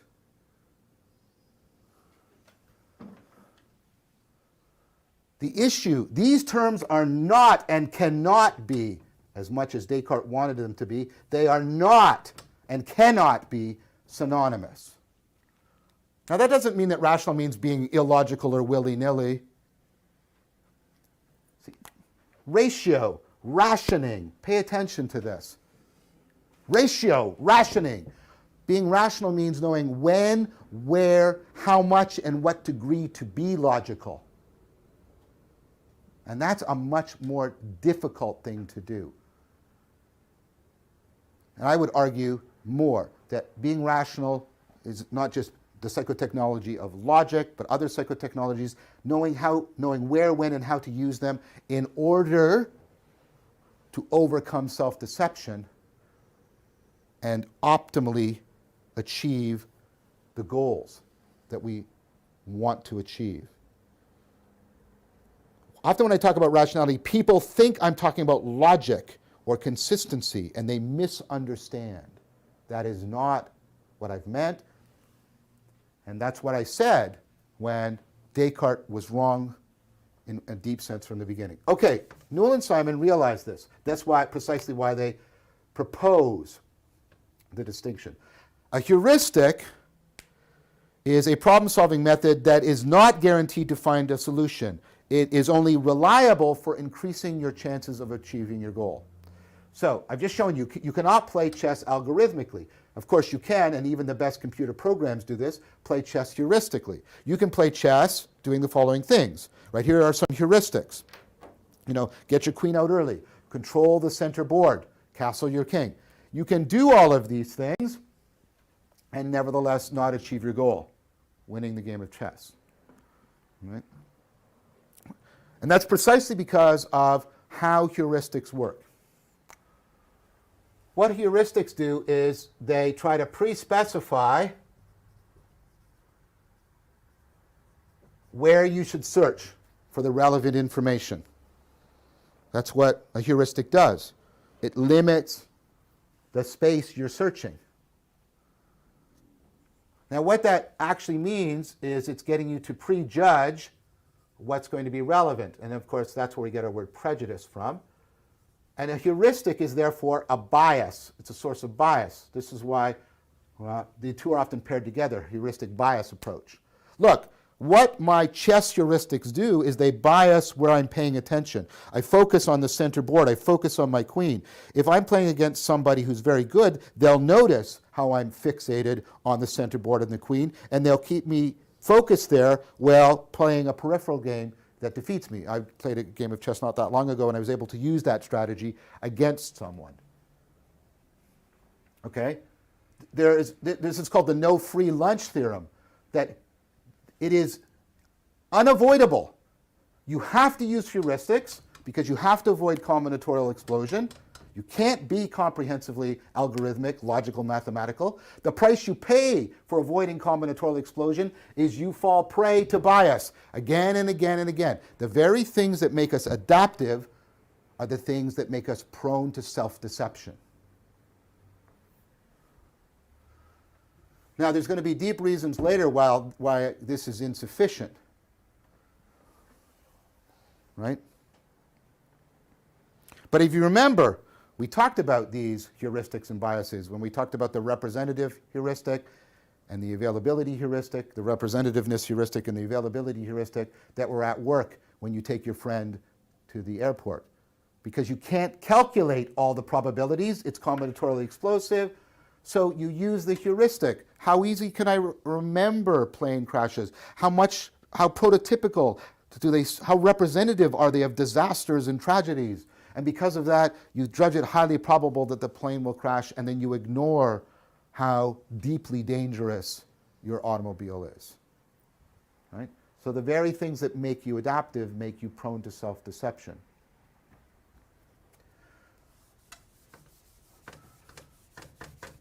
Now,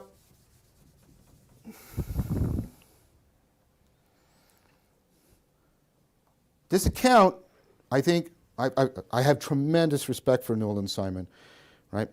First of all, let me tell you why I have respect, and then what criticisms I have. So first of all, this idea that part of what makes you intelligent is your ability to use heuristics. I think that's a necessary part. And the empirical evidence that we use these heuristics is quite powerful and convincing and well replicated. This is also an instance of doing really, really powerful work. And this will add one more dimension to what it is to do good cognitive science.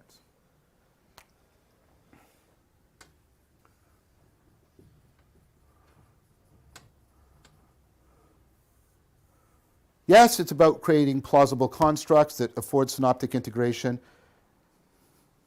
But there is another way in which Newell and Simon exemplified, they modeled to us what it is to do it well or properly. And again, this is going to relate to the meaning crisis.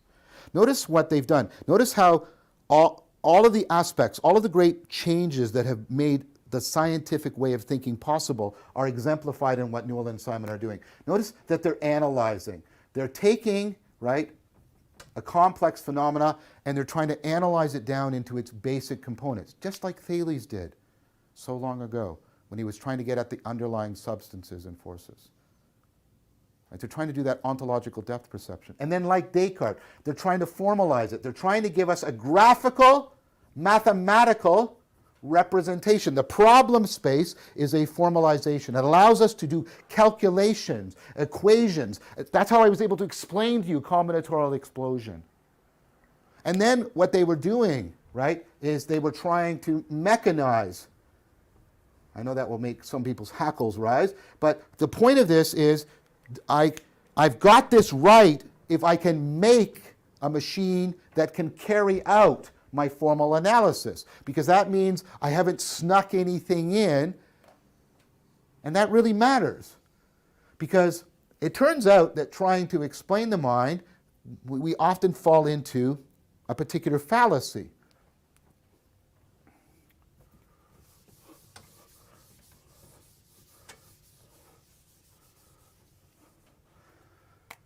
Okay, so, how do you see? Well, here's a triangle out here, and the light comes off of it. Oh, and it goes into your eye, right? Sorry, that's a really horrible eye. Goes into your eye, and then the nerve impulses, and then I'll equivocate on the notion of information to hide all kinds of theoretical problems. And then it goes into this space inside of my mind, like let's call it maybe working memory or something, and it gets projected onto some inner screen, and there it is, it's projected there, and then there's a little man in here. The Latin for little man is homunculus, and the little man, maybe it's your central executive or something, says triangle. So that's how it works, right? And notice what's going on here. It sounds like I'm giving a mechanical explanation, and then I invoke something. Now, what you should ask me right away is the following. Yes, but John, how does the little man, the little homunculus, see the inner triangle? Oh, well, inside his head is a smaller space with a smaller projection, and there's a little man in there. That's a triangle. And so on and so forth. You see what this gets? This gives you an infinite regress. It doesn't explain anything. Why? This is the circular explanation. Remember we talked about this. Right? This is when I'm using vision to explain vision. And you say, well, yeah, that's stupid. I get why that's stupid. That's non-explanatory. Circular explanations are non-explanatory. Yes, they're not. They are. They're not explanatory. But here's what I ultimately have to do. And this is what Newell and Simon are trying to do. They're trying to take a mental term, intelligence, and they're trying to analyze it, formalize it, and mechanize it so they can explain it using non-mental terms. Because if I always use mind to explain mind, I'm actually never explaining the mind. I'm just engaged in a circular explanation.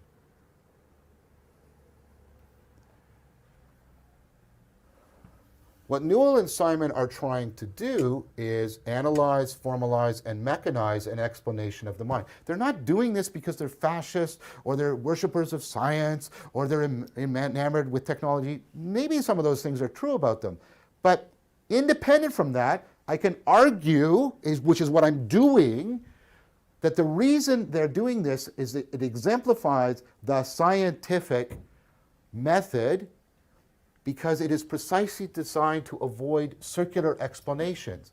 And as long as I'm explaining the mental in terms of the mental, I'm not actually explaining it. I call this the naturalistic imperative in cognitive science. Try to explain things naturalistically. Again, some of this might be because you have a prejudice in favor of the scientific worldview, and there's all kinds of cultural constraints. Of course, I'm not denying any of that critique. But what I'm saying is that critique is insufficient. Because here's an independent argument. The reason I'm doing this is precisely because I am trying to avoid circular explanations of intelligence. Why does that matter? Remember, the scientific revolution produced this scientific worldview that seems to be explaining everything except how I generate scientific explanations. My intelligence, my ability to generate science, is not one of the things that is encompassed by the scientific worldview. There's this hole in the naturalistic worldview. That's why many people who are critical of naturalism always zero in on our capacity to make meaning and have consciousness as the thing that's not being explained. They're right to do that. I think they're wrong to conclude that that somehow legitimates other kinds of worldviews, right? We'll come back to that.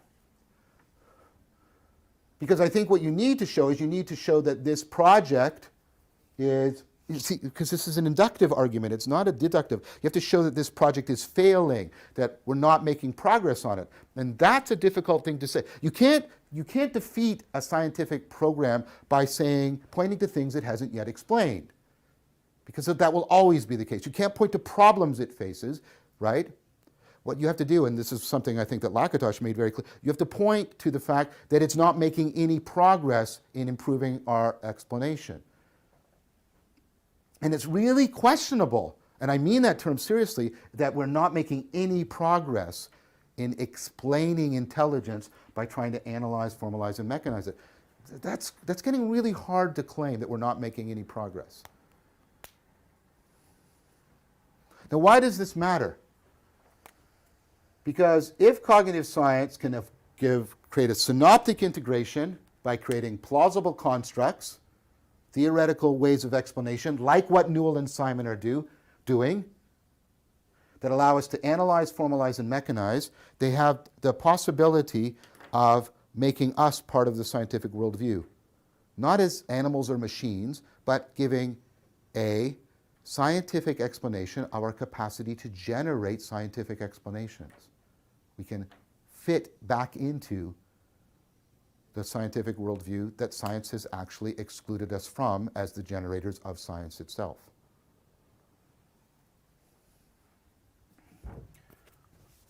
So, Newell and Simon are creating this powerful way of analyzing, formalizing, and mechanizing intelligence. There's lots of stuff converging on it.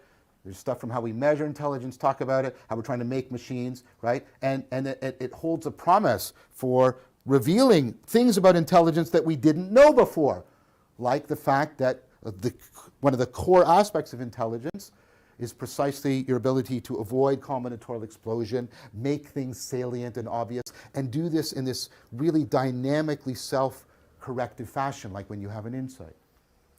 Back. Synaptic integration. So Mueller and Simon, they have a proposition that the algorithmic the problem solving through algorithm will not necessarily work because, well, algorithms are held to the standard of certainty. And the only way you can be certain is to run through every single iteration. And like we said before, there's not enough time and not enough space in the universe to be able to do that. Yeah. The question of how much problem space do you have to search in order to be certain leads you to that inevitable combinatorial explosion. And so then we get to heuristics, which are not a guarantee of certainty, but are reliable. And heuristics gone bad, like if they go too far, is where we get into the negative prejudice. Now, mind you, like when I'm doing basic algebra equations, I'm going to prejudice on the side of things that fit within basic algebra equations. And that's healthy. That's fine. I don't want to be bringing in, some, quantum charge and spin and stuff into there, even though, like, to calculate that stuff, you still use algebra, but still, like, you want to, like, I'm using algebra, For just a simple algebraic problem. Yeah. I don't need to bring in and I know, quantum spin into that. I know that I should be okay with what this has for me. Okay. Yeah. Well, even like, it's like, if you're going camping, for the most part, you should bring bug spray because mosquitoes are everywhere. That may go wrong, though, because you may be camping above 10,000 feet or wherever that mosquitoes don't go. But still, for the most part, if you're going camping, you want to bring bug spray. Sunscreen, too, because it might be raining most of the time. It's a good heuristic. Yes. To live by when you're thinking about going camping. Yeah. Heuristics are a problem-solving method. It's not designed to reach a solution, but it is helps to make a solution more likely. So in case there's bugs, if I have bug spray on me, then I'm going to be in good shape to avoid some of those bites. It's not going to guarantee I avoid any bites. Well, it's a good heuristic. The relevant information here is that there's blood-sucking creatures in most of the places you're going to go camping. Right. So it's probably better to bring your bug spray with you. Yep. It's going to make the avoidance of those bug bites more likely. So that's what a heuristic is. It's a problem-solving method, not designed to reach a solution, but to make it more likely. Whereas the algorithmic approach is trying to find certainty, and you can't always find certainty. You can't always be Mr. Spock. It's actually impossible for us to be perfectly logical. And so we have rationality, and Vervaeke is making a point here. We often confuse rationality with the idea of logic. And rationality is actually, we think of the root, ration. It's to ration something. It's basically how to be. It's not how to. It's how much to be logical. So it's helping how much am I narrowing in on this thing, or how much am I loosening up my perspective to gain new information? Yeah. So like a ratio is a relational proportion. Exactly. So it's how much am I going to proportion? This is how we're trying to fit ourselves to our environment again. Yeah, because we still have to portion it off because we can't do all of it all at once. That's why the algorithmic end doesn't work, because there's just too much crap and we'll explode. Too much, too many lines of possible. So we could take. We ration off pieces of the problem. And the word ratio, you could have. So we're pre-specifying like where we want to search. 3/2 is a ratio, or things like that. So limiting the search space. Right. Yeah. Yeah. We're limiting the search space. So we need to be able to use some prejudgment to look for potential relevant areas to search in. Yeah. But of course, Vervaeke points out again, with all of our great gifts and our great abilities, the very things that make us adaptive also make us prone to self-deception. So heuristic allows us to bias certain information, but there's no free lunch. This is the price that we pay for having heuristics, is that we can over-bias as well. So we can prefer certain information more than others in a way that is actually counter to solving the ultimate goal. But, luckily, as we've learned in earlier episodes, there are practices and methods that we can utilize to keep us from the bullshit of bias, if you will. Because, okay, well, I'm going camping in Antarctica. I don't need to waste any space on that bug spray. There ain't no bugs down there. Oh, no, but I got to, I got to bring the bug spray. I got to, there's no bugs down there. You're going in the middle of winter. There's no sun down there. There's nothing. You want to bring your coat, right? Well, yeah, but I need to bring the bug spray. But there's no bugs. So the bullshit behind it is like, well, I'm going camping there, and that's the equivalency as well. I'm going camping, therefore I must bring bug spray. But you're going camping in Antarctica. There are no bugs. Yeah. So we have techniques. They're biasing the wrong information. They're still thinking about the bugs, and it's wintertime. Well, in this metaphor, the ability for us to look at people that are already down in Antarctica through video and other stuff, and through education, we can keep ourselves from packing the bullshit that is the bug spray when we go down to Antarctica, because we see them down there and they can barely leave the building. So that's how if anything, pack a little bit more booze instead of the bug spray. That's why it's good to analyze information. Yeah, it's like Daly's trying to get at the underlying substance of things. So this actually brings us into what Vervaeke thought that Simon, or Muller and Simon, the AI researchers, where they were really onto is intelligence is the correct usage of heuristics, not hubristic, excuse me. Heuristics, I like it. Well, if they go too far, then they're heuristics. Yeah, don't be hubristic with your heuristics. Well, you analyze, which is your searching, taking complexity and simplifying into its basic components. So you're taking a complex thing. You're like, okay, what are the things that make it up? What are the things that make up this engine? Then we're formalizing that understanding. You're making the form, you're taking the form and function into account. So, this is an engine. So there's all these components. But and then we actuate that engine in some way. So we mechanize it or whatever. We design something and you can to avoid circular ideas. reason. Is basically what we're doing here. Is we're trying to avoid falling into that infinite regress of explanation. And if you could get a machine, trying to explain intelligence by intelligence, or the mind or the mentality of human beings through our mentality. And if you can get really hard machine that to get around, that accurately replicates, if you give it the same input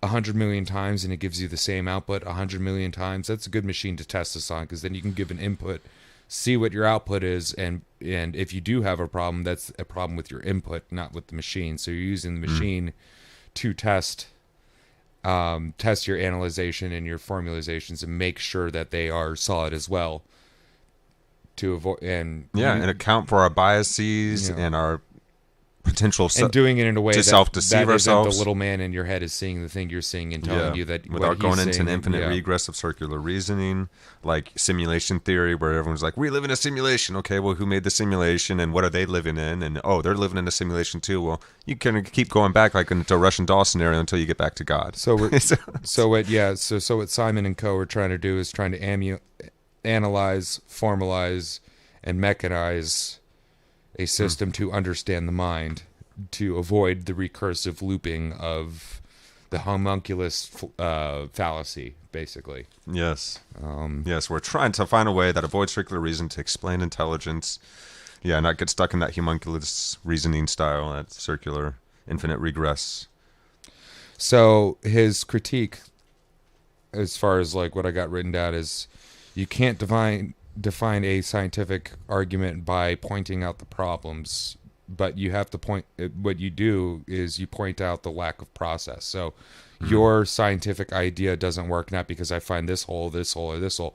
No, it's because it's not making progress. There's an error in the problem formulation. It's just regressing back on itself and just going back into itself. And somewhere there's an error in this process. Reoccurring, so recursively not regressing. Yeah, so there's something going on in the problem space there. Yeah. So we're not properly formulating the problem. Yeah, and as we go on, he'll explain his critique more, because that's what Vervaeke does. He gives you like a little clue of it, and then spends the next 20 minutes like really digging into it. Yeah. But just real quick before we go on, I'm always slowly turning. I'm on like a slight angle, so I'm like slowly turning. Hello, yeah, DJ. well, I think this is a really important start, though, with, and you can do this with yourself. You analyze, you strive to take as many complex pieces of information, find the simplest portion, and distill it down to the simplest components you possibly can, and then figure out what they're doing. So you make a form of it. What's its form and function?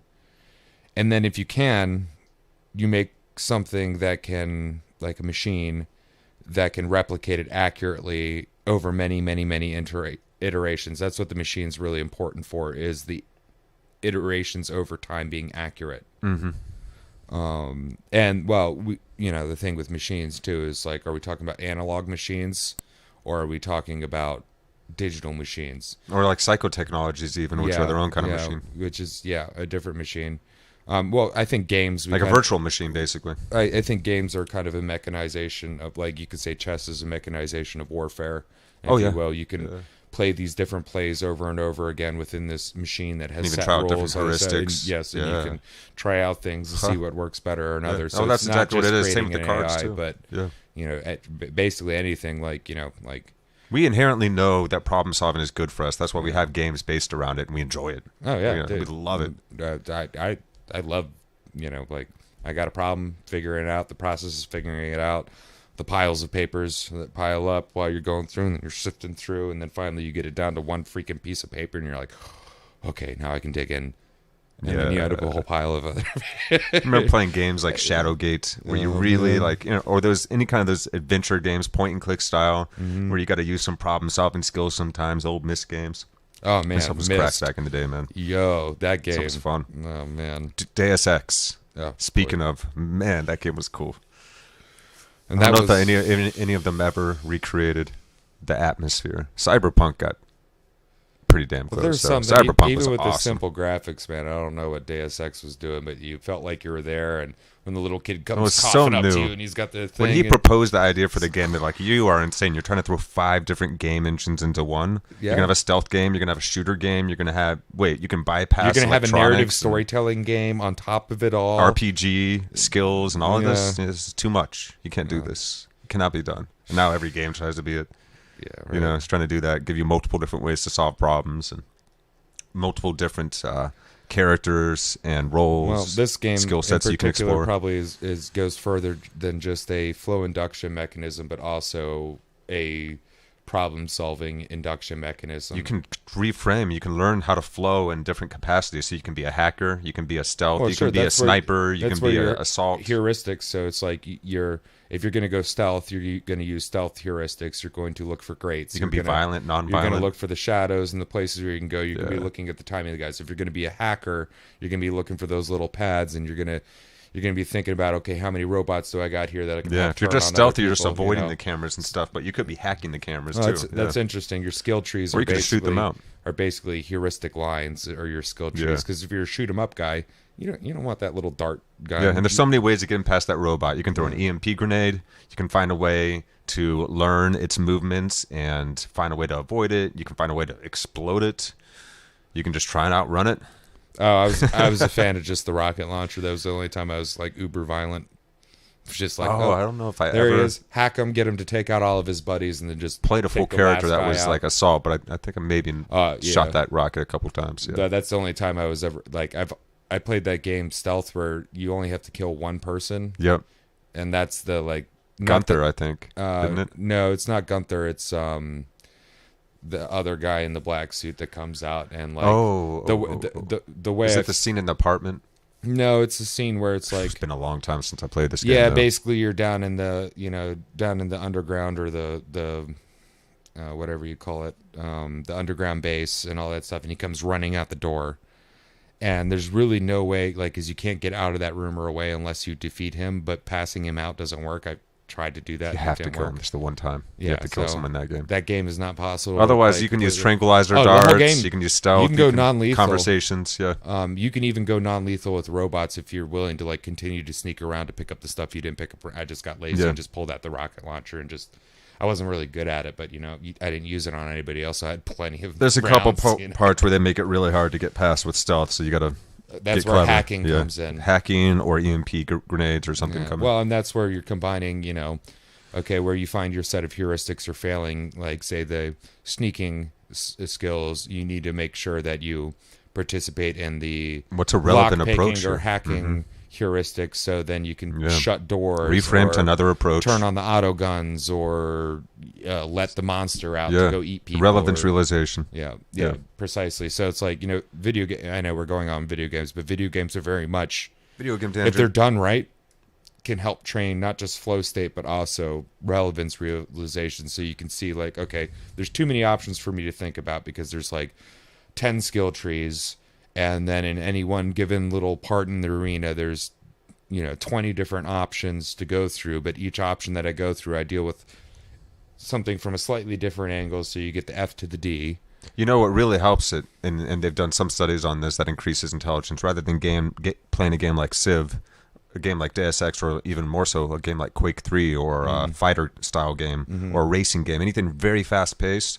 is really good for Actually, helping upgrade the intelligence, because you're having to solve problems at a very, very fast rate. Actually, I would say like Quake Arena or Quake Yes. 3 is Because you have so many different potential choices in every moment. Yeah, and it's- you have to get skilled enough to where you can run off your intuition and go into flow say state. that if I was spawned where the other guy I think he's going to spawn, which is one of so It's many options, likely that he's going for he's the gonna 100 hit health this, next. He's going to hit this, Yep. and he's going to hit this. He's but watching the where timer. I'm going to hit this and hit Yep. this and hit this, and it's like you watch old Quake Live stuff and slow it down and see what these guys are doing. They're doing it in real time, faster than I could imagine. Like the most sophisticated computers doing. Yeah, it's a this really stuff. It's fast-paced FPS game. insane, and it's not just shoot.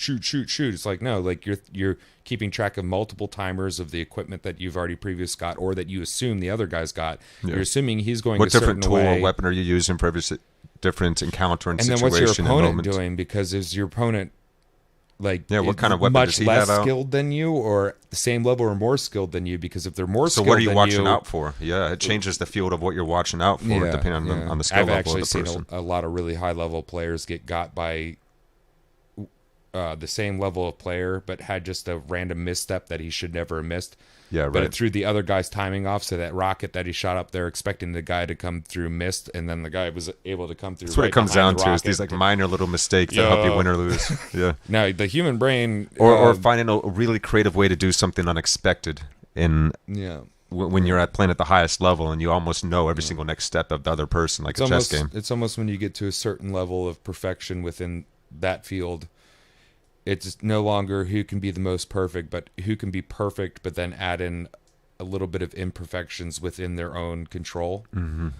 And well, the same, like if you're playing any game or you're figuring anything out, it's not how perfect you can be, but how can you respond to the imperfections that come at you because of the flaws. And in this case of 1v1 is your flaw is thinking you know exactly what that person's going to do, and what they need to do is do something that you didn't quite expect while you're trying to do that to them. So the thing is you're trying to come to an understanding. See this in MMA matches. Oh yeah, there's constant testing and just slight movements where you're not really doing anything, but you're checking to see the response. And yeah.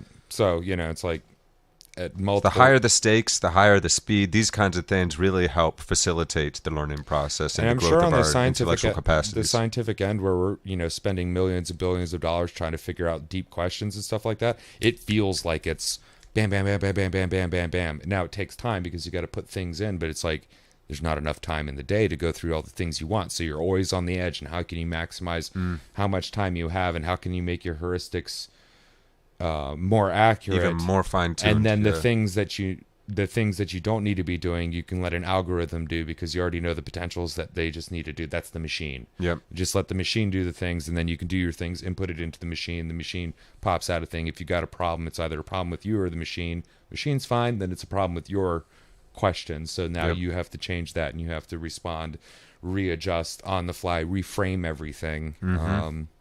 creative questioning But seems to like keep it would in be a mind- good art form to Keep develop. in mind that you're actually progressing, opposed to just doing the same thing over and over again.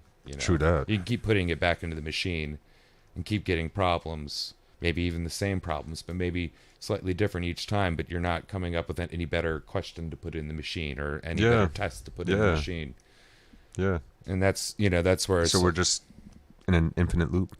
yeah, I've heard some arguments with like the blind acceptance of quantum physics in a lot of the scientific community, where it's just taken as a thing. It's a thing that it does it. Particularly string theory as well. Yeah, string theory. Yeah, String theory is the one that really and we're and wasting a lot of physicists' time it's on just it. like At least that's it's the a thing, argument yeah, from because other it's a thing, but it's physicists. just it's just looping, and it's not creating any new questions. But that's or new what Eric progress. Weinstein is saying. Is Yeah. like we need to take all these physicists' brain power and put it on geometric unity theories, and because they're wasting their time with the string theory, and that's an opinion of one physicist, but maybe. But still, maybe we have been stuck. Well, and we got to consider that's these how you things. We gotta question a look. scientific theory. Let's reframe and check You're not ourselves following- instead of getting attached. You're not certain. You're not pointing out the problems in the theory. You're pointing out the fact that you're not going anywhere with it, bro. We haven't seen any progress in a long time. Precisely. Now, in this case, Vervaeke is arguing that we have seen some progress now. Obviously, we have seen some progress in AI recently. Sure. Scary progress. Yeah. To the point that We're like, hold on. many Push of the pause leaders button. in the industry are calling for a moratorium and a freeze on development right now. One guy was talking about airstrikes on illegal Yeah, I server saw farms if people start developing I just saw an article. any further than has been considered allowable. You know? I just saw an article that may or may not be true. It might be Chinese propaganda or whatever, but maybe a Chinese satellite was hacked by an AI for an unknown period of time. Oh, geez. Yeah. Yeah. So whether that's true or not. Well, but AI we're is starting already to get to that weaponized. We point. know that. Yeah. And most of the energy is going in that direction, and we need Yeah, but you know what? something to counter that A danger. firearm is a weapon, but it doesn't get up on its own two legs and start shooting people. When you got weaponized AI that gets up on their own two legs and starts shooting people, we got some problems. I'm out here trying to encourage all the bodhisattvas in this world. Let's get all the Eckhart Tolles and Adyashantis and Mujis and Gangajis and all the great Buddhist Zen teachers, Advaita yoga yogis, and everybody. Let's get them all together and train them in AI ethics and help them guide the computer engineers that are developing cutting edge AI. We need And then some influx of wisdom so badly. in a way that We're in such a dangerous and spot. train them in AI ethics in a way where they can expand and make progress on AI ethics as well. Yeah. Speaking of Deus Ex, speaking of God in the machine. Yeah. Right. In that game, like, I'm not going to spoil the end. You should go play that game. It's an old one.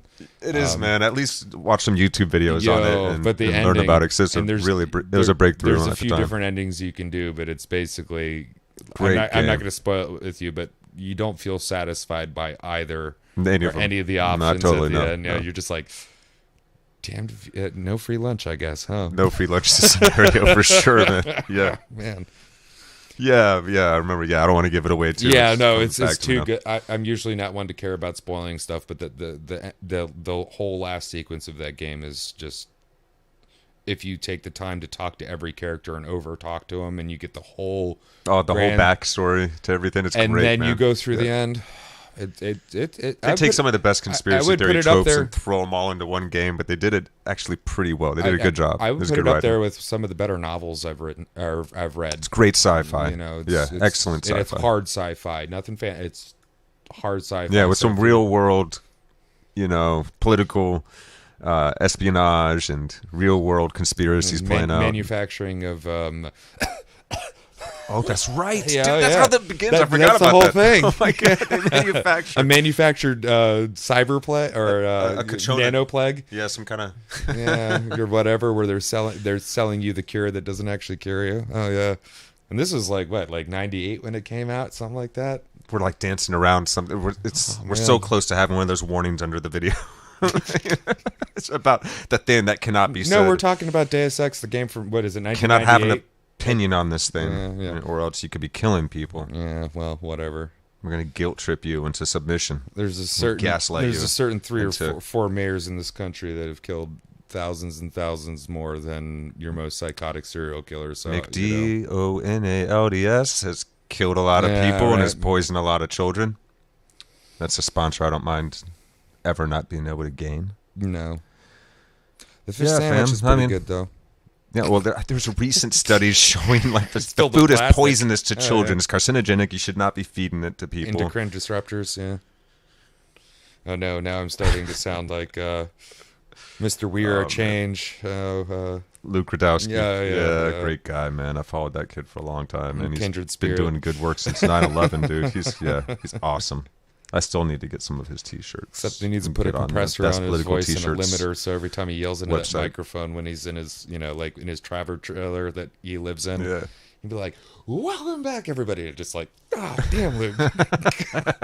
Pull my headphones out, like, "Okay, buddy, yeah, Welcome back, beautiful human beings. yeah." And this dog sitting in the background, just like, doop, doop, doop, doop, doop. There's good people out there doing good work. Oh, yeah. Russell Brand's another one of those that's just got the best introductions, and Well, no one understands what the guy is politically anymore. I love it. He's just independent. We're all kind of trying to do the same thing. I mean, the guy's clearly was always like a left-leaning progressive type of individual to people's minds, but we find out, oh no, he's even more open-minded. He's working from a spiritual level, and he's truly inclusive and inviting all perspectives and covering whatever the heck he wants and doing great work. Who would have expected that one of the greatest modern journalists would have been a comedian like Russell Brand? But here we are. But, I think just like, what Vervaeke saw within the cognitive sciences, we're everybody who is in the sphere of, alternative media, alternative education, meaning making, all this stuff, we're all trying to do the same thing. It's not mind, like in the case of cognitive sciences, it's meaning making and understanding things.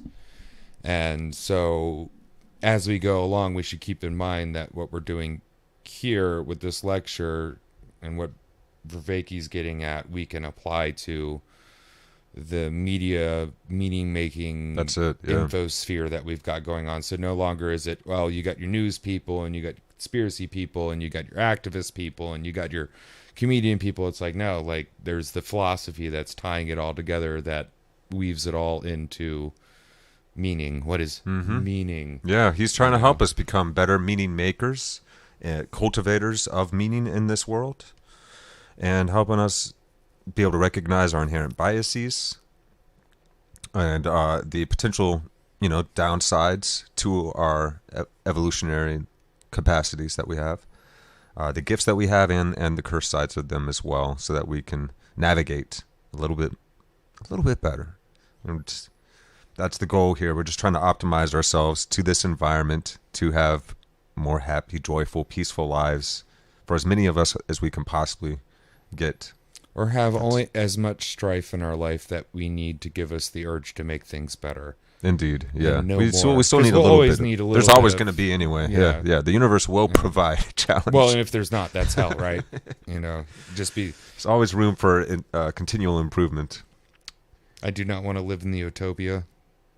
I'm not down with that whole perfect whatever. No, we'll never get to perfect. By the time we're at perfect, we turn back into God, and then it starts over again, maybe. But and I hope that's as we're ethereal beings. Process is as long as the universe. Yeah, we're not even physical beings anymore. Yeah, exactly. That's at that very end of the story. Everything has evolved up to the highest level, and it's turned back into whatever we came from. Yeah, I don't even like the idea of what those little Baptist comic strips, what they send out is like, heaven is this place where your souls can wear robes and sit on thrones and everything's great. And I'm like, I would go crazy.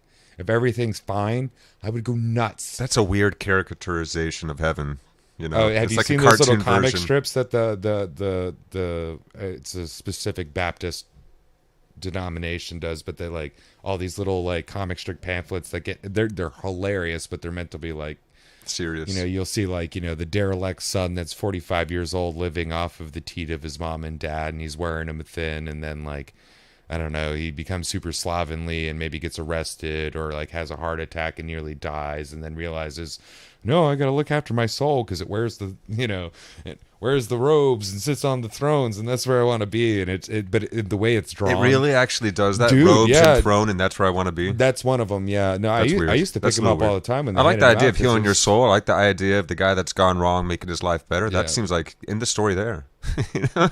He starts turning his life around. But it was all fear because he recognizes his dad had to come down and be like, you basically you piece of crap, and you're like doing nothing, and but that's just one of them. But there's so many of them. If you ever get the chance to look up the Baptist like comic strips things, if you want a good laugh and also like understand a little psychology of the, I don't want to say Puritan, but the what's fundamentalist fundamentalist reversion that we had, but in a funny comic strip version.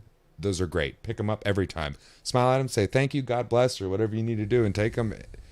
They're hilarious. I used to have a whole collection of them, and it's like, trying to prove that the Bible is true through arguments that rest on it's the homunculus. It's the certainty. homunculus fallacy. Yeah.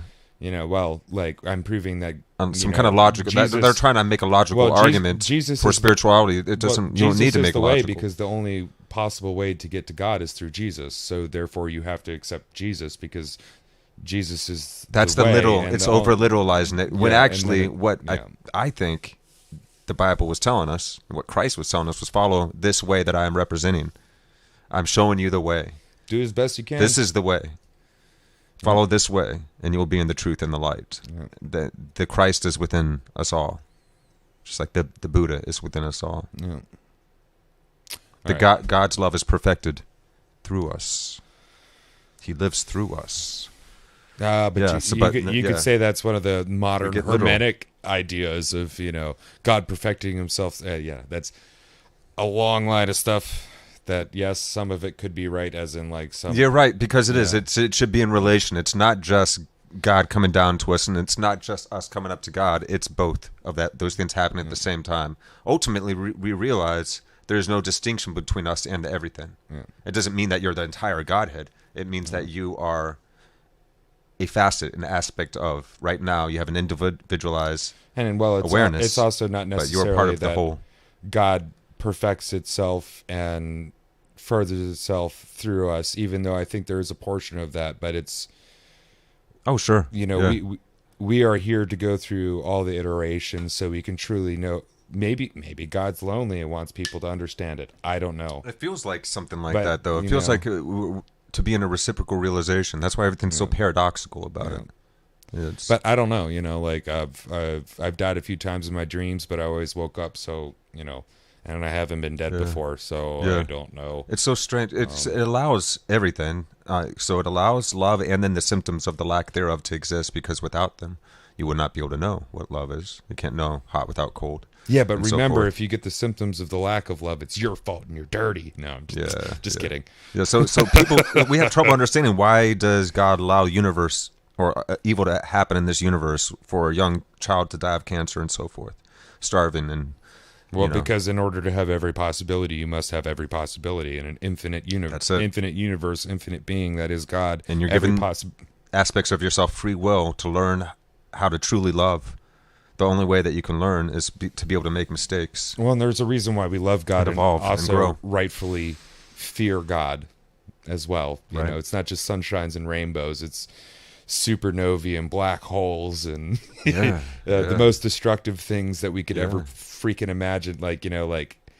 Imagine this, like Lucifer dwells below the ground and is the king of hell or whatever. Yeah, it seems pretty powerful. How about a black hole that could eat the earth and not even burp? Where does that put our conception of the devil? The black hole that is so powerful that it literally collects billions of stars around it, and they're constantly, over the course of millions of years, caught in this permanent whirlpool, slowly getting sucked in one at a time. Yeah. Whole planets and species and stars. Meanwhile, there's glorious, beautiful, bright, vibrant love pouring out of different beings, creating and interacting and so on and so forth. And new stars being all happening born all from once. the destruction as well, so it's... Yeah, but that love isn't worthwhile without knowing the lack thereof. Yeah.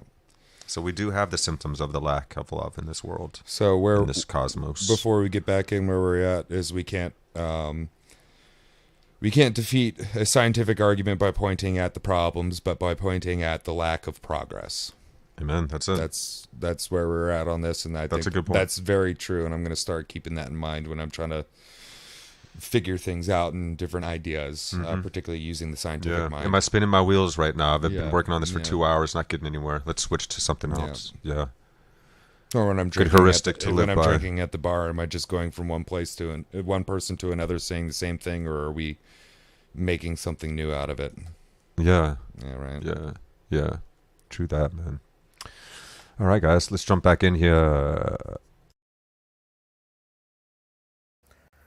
So I'm done praising Newell and Simon for now, because now I want to criticize them. Because Newell and Simon's notion of heuristic, also a valuable part of the multi-aptus, a valuable new explanatory way of thinking about our intelligence, while necessary, is insufficient. Because Newell and Simon were failing to pay attention to other ways in which we constrain the problem space and zero in on relevant information and do that in a dynamically self-organizing fashion. Well, what were they failing to notice? They were failing to notice, right, that they had an assumption in their attempt to come up with a theoretical construct for explaining general problem solving. They assumed that all problems were essentially the same. This is kind of ironic. We have a heuristic, if you remember, challenged a long time ago by Occam. We have a heuristic of essentialism. This is also a term that has been taken up and I think often applied loosely within political controversy and discourse. The idea of essentialism is that when I group a bunch of things together with a term, remember Occam's idea is about we group things together just by the words we use for them, that's nominalism. But when I group a bunch of things together, they must all share some core properties. They must share an essence. Remember, that's the Aristotelian idea of a set of necessary and sufficient conditions for being something. Now, it is, of course, the case that some things clearly fall in that category. Triangles have an essence. All triangles, no matter what their shape or size, have 3 straight lines, 3 angles, and the angles add up to 180 degrees. And if you have each and every one of those, you are a triangle, right? And there are also natural kinds. One of the things that science does, and we'll see why this is important later, is it discovers those groupings that have an essence. So all gold things have a set of properties that are essential to being gold, right? And we'll talk about why that's the case later. Not everything we group together, and this was famously pointed out by Wittgenstein, right, has an essence. Oh, let's use Wittgenstein's example first. If you remember, right? We call many things games. Now, what set of necessary and sufficient conditions do all and only games possess? Right? Well, they involve competition. Well, there are many things that involve competition that aren't games, war, and there are games that don't seem to involve competition, like catch. At least they involve other people, solitaire. They have to involve imagination. Solitaire? What? They have to involve pretense. Catch? What are you pretending to do? And this is Wittgenstein's point. You won't find a definition that includes all and only games. And this is the case for many things, like chair, table, etc. Remember, this was all part of what Occam was pointing to, I think. So the idea is we come with a heuristic. We treat any category as if it has an essence. But many categories don't have essences. We're going to come back to that shortly in a few minutes when we talk about categorization. Why do we use this heuristic? Because it makes us look for essences. Why do we want to look for essences? Because this allows us to generalize and make very good predictions. Yes, I can overgeneralize, but I can also undergeneralize. That's also a mistake.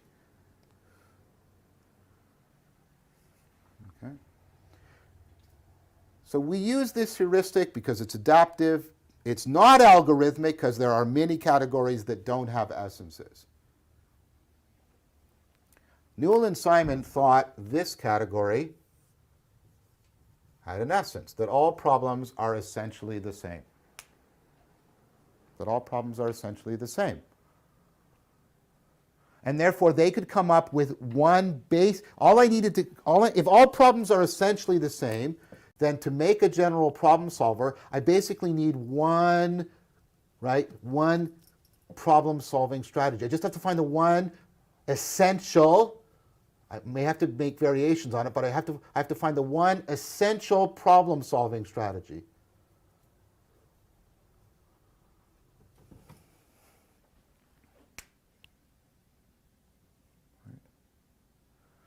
And because of this, how you formulate a problem, how you set it up to try and apply your strategy, how you represent the initial state, the goal state, the operators, the path constraints, that's trivial, right? That's not important, because if all problems are essentially the same, you're going to be applying basically the same problem-solving strategy.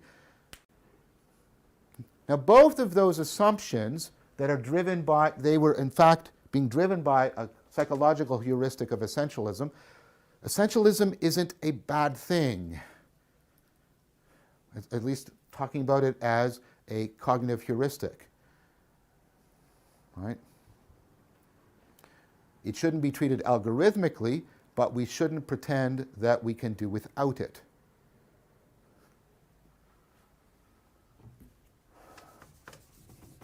Okay.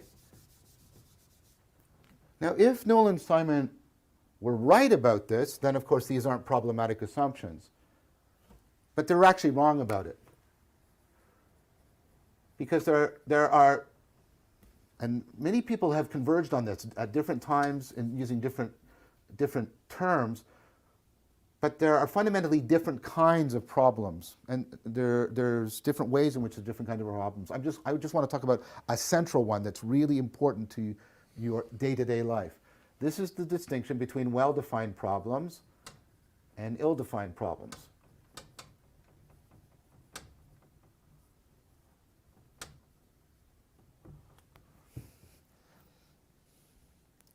See, in a well-defined problem, I have a good, meaning an effective, guiding representation of the initial state, the goal state, the operators, so that I can solve my problem. So I take it that for many of you, that problem I gave earlier, and there is a relationship between something being well-defined and algorithmic. They are not identical, but there is a relationship, right? For many of you, that should be a well-defined problem. You can tell me your initial state. This is a multiplication problem. And that gives you useful guiding information. You know a lot of things by knowing your initial state. You know what the goal state should look like. This should be a number when I'm done. And you know that this number, excuse me, should be bigger than this number, these two numbers. The most beautiful picture of all time of a platypus does not count as an answer. You know what the operations are. Singing and dancing are irrelevant to this. This is well, and a lot of your education was getting you to practice making whole sets of problems well defined. And part of what psychotechnologies do is they make well defined problems for us, like literacy and numeracy, mathematics. Now, because of that power and because of their prevalence in our education, we tend to get blinded and we tend to think that that's what most problems are like. And that means we don't pay attention to how we formulate the problem because the problem is well formulated for us, precisely because it's a well-defined problem. But most of your problems are ill-defined problems. And most of your problems, you don't know what the relevant information about the initial state is. You don't know what the relevant information about the goal state is. You don't know what the relevant operators are. You don't know what even the relevant path constraints are. So you're sitting in lecture perhaps at the university and you've got this problem. Take good notes. Okay, what's the initial state? Well, I don't have good notes. And? Yeah, okay. So what should I do? And all you'll do is give me synonyms for relevance. Right, I should pay attention to the relevant information, the crucial information, the important information. And how do you do that? Oh, well, it's obvious to me, or it stands out to me. Great, but how? How would I make a machine be able to do that? What are the operations? Oh, I write stuff down. Do you? Do I just write stuff down? Why? Like, I draw, I make arrows. Do I write everything down? Well, no, I don't write everything down, and I don't just... What are the operations? Does that mean everybody's notes will look the same? No, when I do this in class, everybody's notes look remarkably very different. So what are the operations? And what's the goal state look like? Well, good notes. Great. What are the properties of good notes? Well, they're useful. Why are they useful? Well, because they contain the relevant information connected in the relevant way that makes sense to me, and so that I can use it to, yeah, right, I get it. What's actually missing in an ill-defined problem is how to formulate the problem, how to zero in on the relevant information and thereby constrain, right? The problem, so you can solve it. So what's missing and what's needed to deal with your ill-defined problems and turn them into something like well-defined problems for you is good problem formulation, which involves, again, this process of zeroing in on relevant information, relevance realization. And you see, if they had noted this, if they had noted that this bias made them trivialize formulation, they would have realized that problems aren't all essentially the same, and they would have realized the important work being done by problem formulation, and that would have been important because that would have given them another way of dealing with the issue of combinatorial explosion. Let me show you.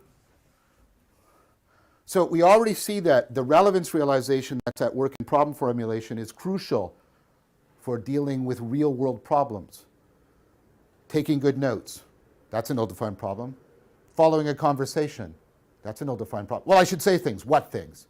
Well, the relevant. When? Well, it's appropriate. How often? Well, sorry. Tell a joke. Go on a successful first date. All of these are ill-defined problems. Most of your real-world problems are ill-defined problems. So you need the relevance realization within good problem formulation to help you deal with most real-world problems. Already problem formulation is crucial.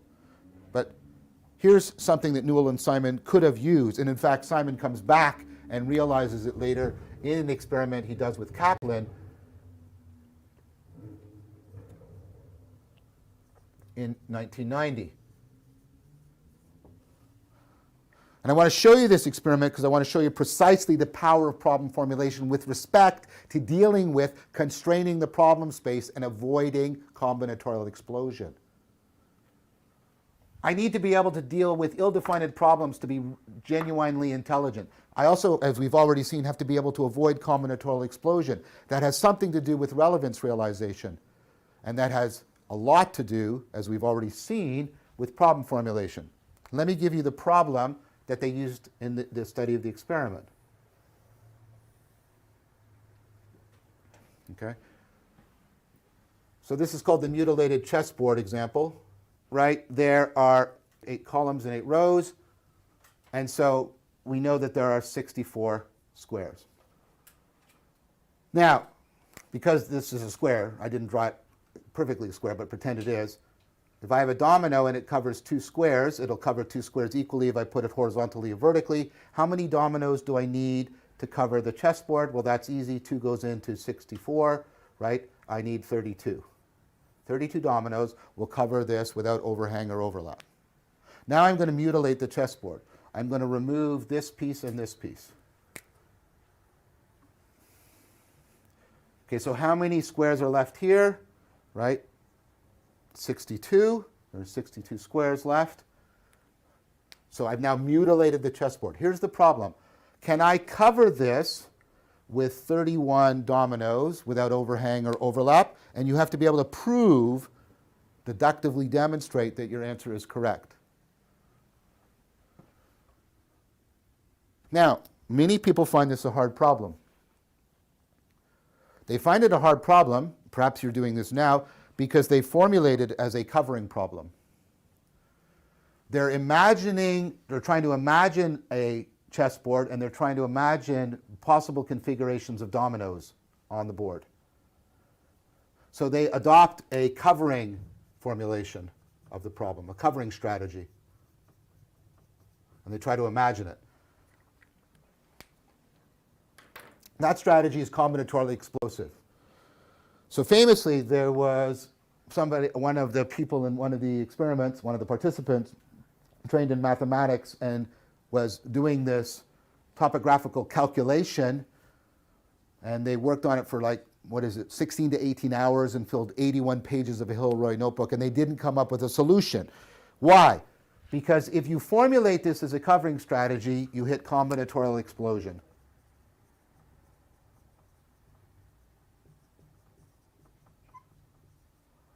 The problem space explodes and you can't move through it. And that's what happened to that participant. It's not because they lacked the logic or mathematical abilities. In fact, it was precisely because of their logic and mathematical abilities that they came to grief. Now, you should know by now that I am not advocating for romanticism. Oh, just give up logic and rationality. That's ridiculous. You've seen why I'm critical of that as well. But what I'm trying to show you again is you cannot be comprehensively algorithmic. Okay, so if you formulate this as a covering strategy, you can't solve it. Let's reformulate it. Now, you can't quite see this on the diagram, but you'll be able to see it clearly in the panel that comes up, right? These squares are always the same color on a chessboard. In fact, that's not hidden in the diagram. And what's used in the actual experiment, that's clearly visible. These squares are always the same color. You say, so what? Right. That's the point. You can see them, but they're not salient to you in a way that makes a solution obvious to you. They're not salient to you. They're there, but they're not standing out to you in a way that makes a solution obvious to you. But let's try this. If I put this domino on the board, if I put it horizontally or vertically, I will always cover a black and white square. Always. There is no way of putting it on the board that will not cover a black and white square. So in order to cover the board with dominoes, I need an equal number of black and white squares. I must have an equal number of black and white squares. That must be the case. But these squares are the same color. Is there now an equal number of black and white squares there? No. Because these are the same color, there's not an equal number of black and white squares. I must have an equal number of black and white squares. I know for sure, because these are the same color, I do not have an equal number of black and white squares. Therefore, I can prove to you that it is impossible to cover the board with the dominoes. If I go from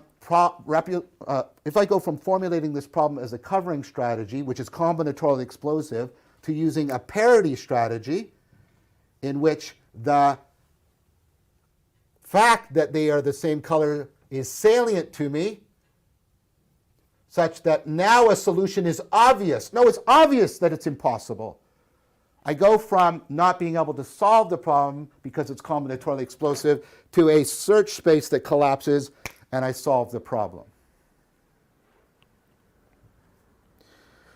This is why the phenomena we've been talking about when we talked about flow and different aspects of higher states of consciousness is so relevant. This capacity to come up with good problem formulation that turns ill-defined problems into well-defined problems for you, problem formulation that goes from a self-defeating strategy because of combinatorial explosion to a problem formulation that allows you to solve your problem, that's insight. That's insight. That's why the title of this experiment is In Search of Insight. That's exactly what insight is. It is the process by which bad problem formulation is being converted into good problem formulation. That's why insight, in addition to logic, is central to rationality. And in addition to any logical techniques that improve my inference, I have to have other kinds of psychotechnologies that improve my capacity for insight. And we've already seen that that might have to do with things like mindfulness. Because of mindfulness capacity to give you the ability to restructure your salience landscape. So we're starting to see how problem formulation and relevance realization are actually central to what it is for you being a real-world problem solver, avoiding combinatorial explosions, avoiding ill-definedness. We're going to continue this next time as we continue to investigate the role of relevance realization in intelligence and related intelligent behaviors like categorization, action, communication. Thank you very much for your time and attention.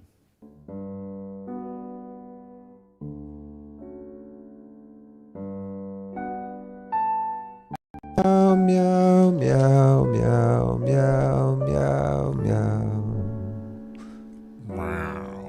Rough, rough, rough. Rough, rough, rough. Rough, rough, rough, rough, rough, rough, rough, rough, rough. So Rough, yeah, rough, rough. Simon and Co. failed to notice their assumption that all problems are essentially the same.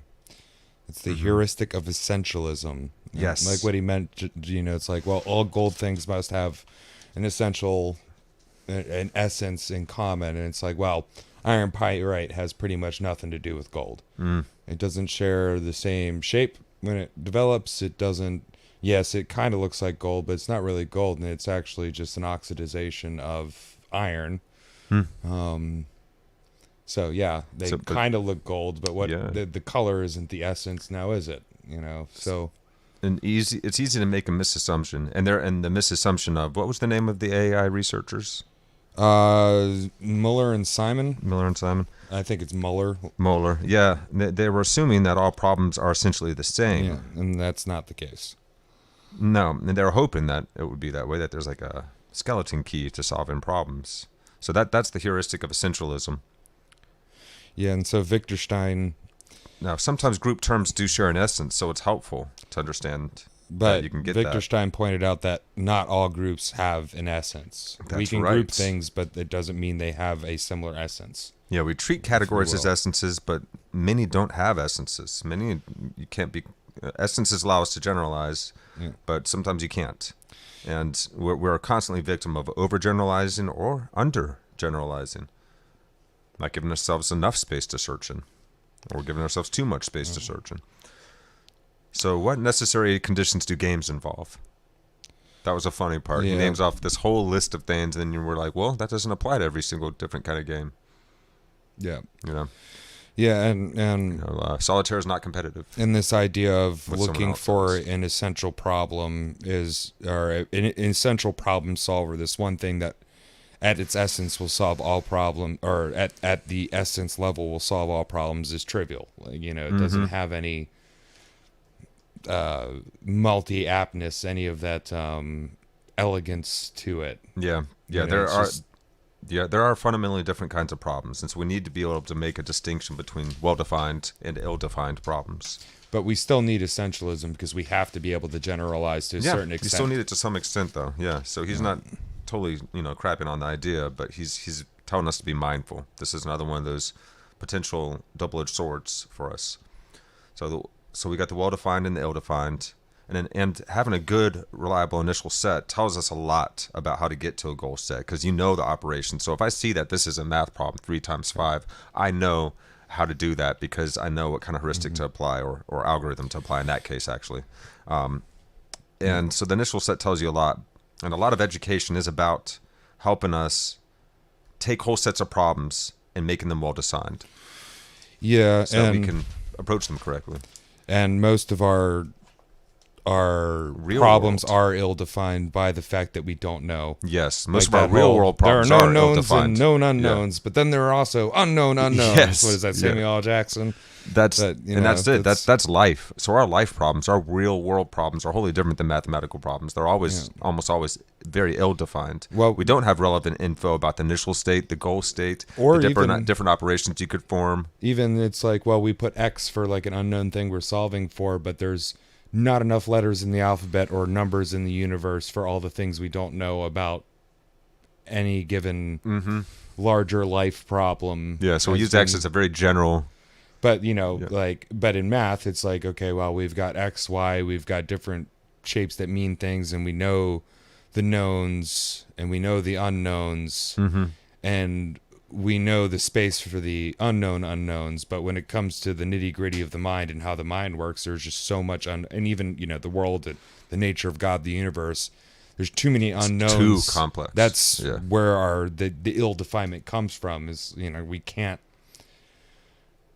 not just know the things, but we can't even know the entirety of the unknown. We don't even know how to formulate the problem in order to be able to zero in. Well, that F to the power of D gets way too big, way too fast. Yeah. So how do you constrain your field of attention to solve a problem? Is good problem formulation.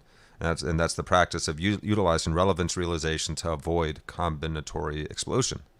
So we had the experiment of Kaplan in 1990, the mutilated chessboard, which was really cool. Like when he breaks that down and you see it, it's so obvious.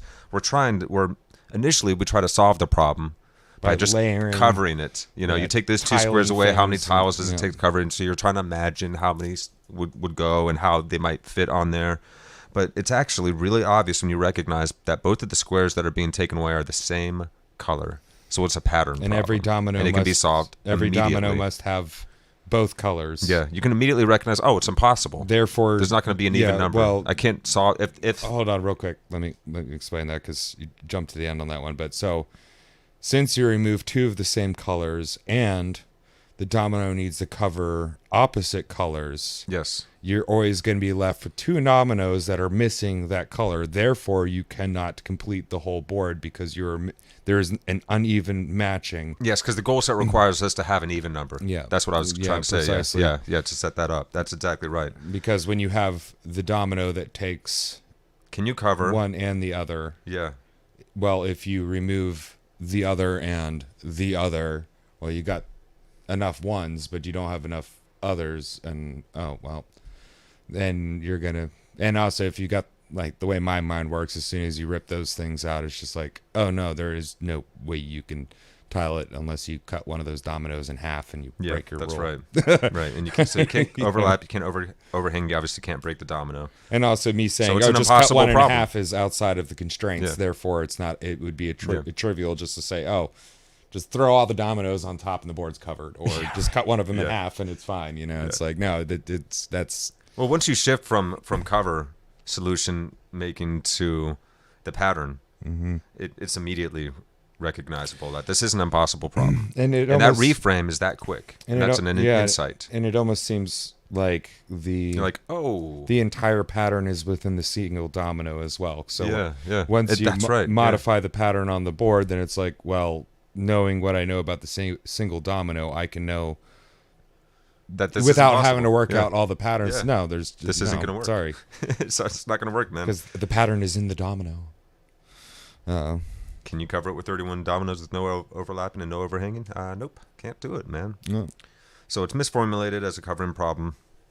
Can't imagine all the different orientations. It's impossible. It's easily proved when reframed. The in search of insight experiment. I like that. In search of insight. Yeah. Oh, man.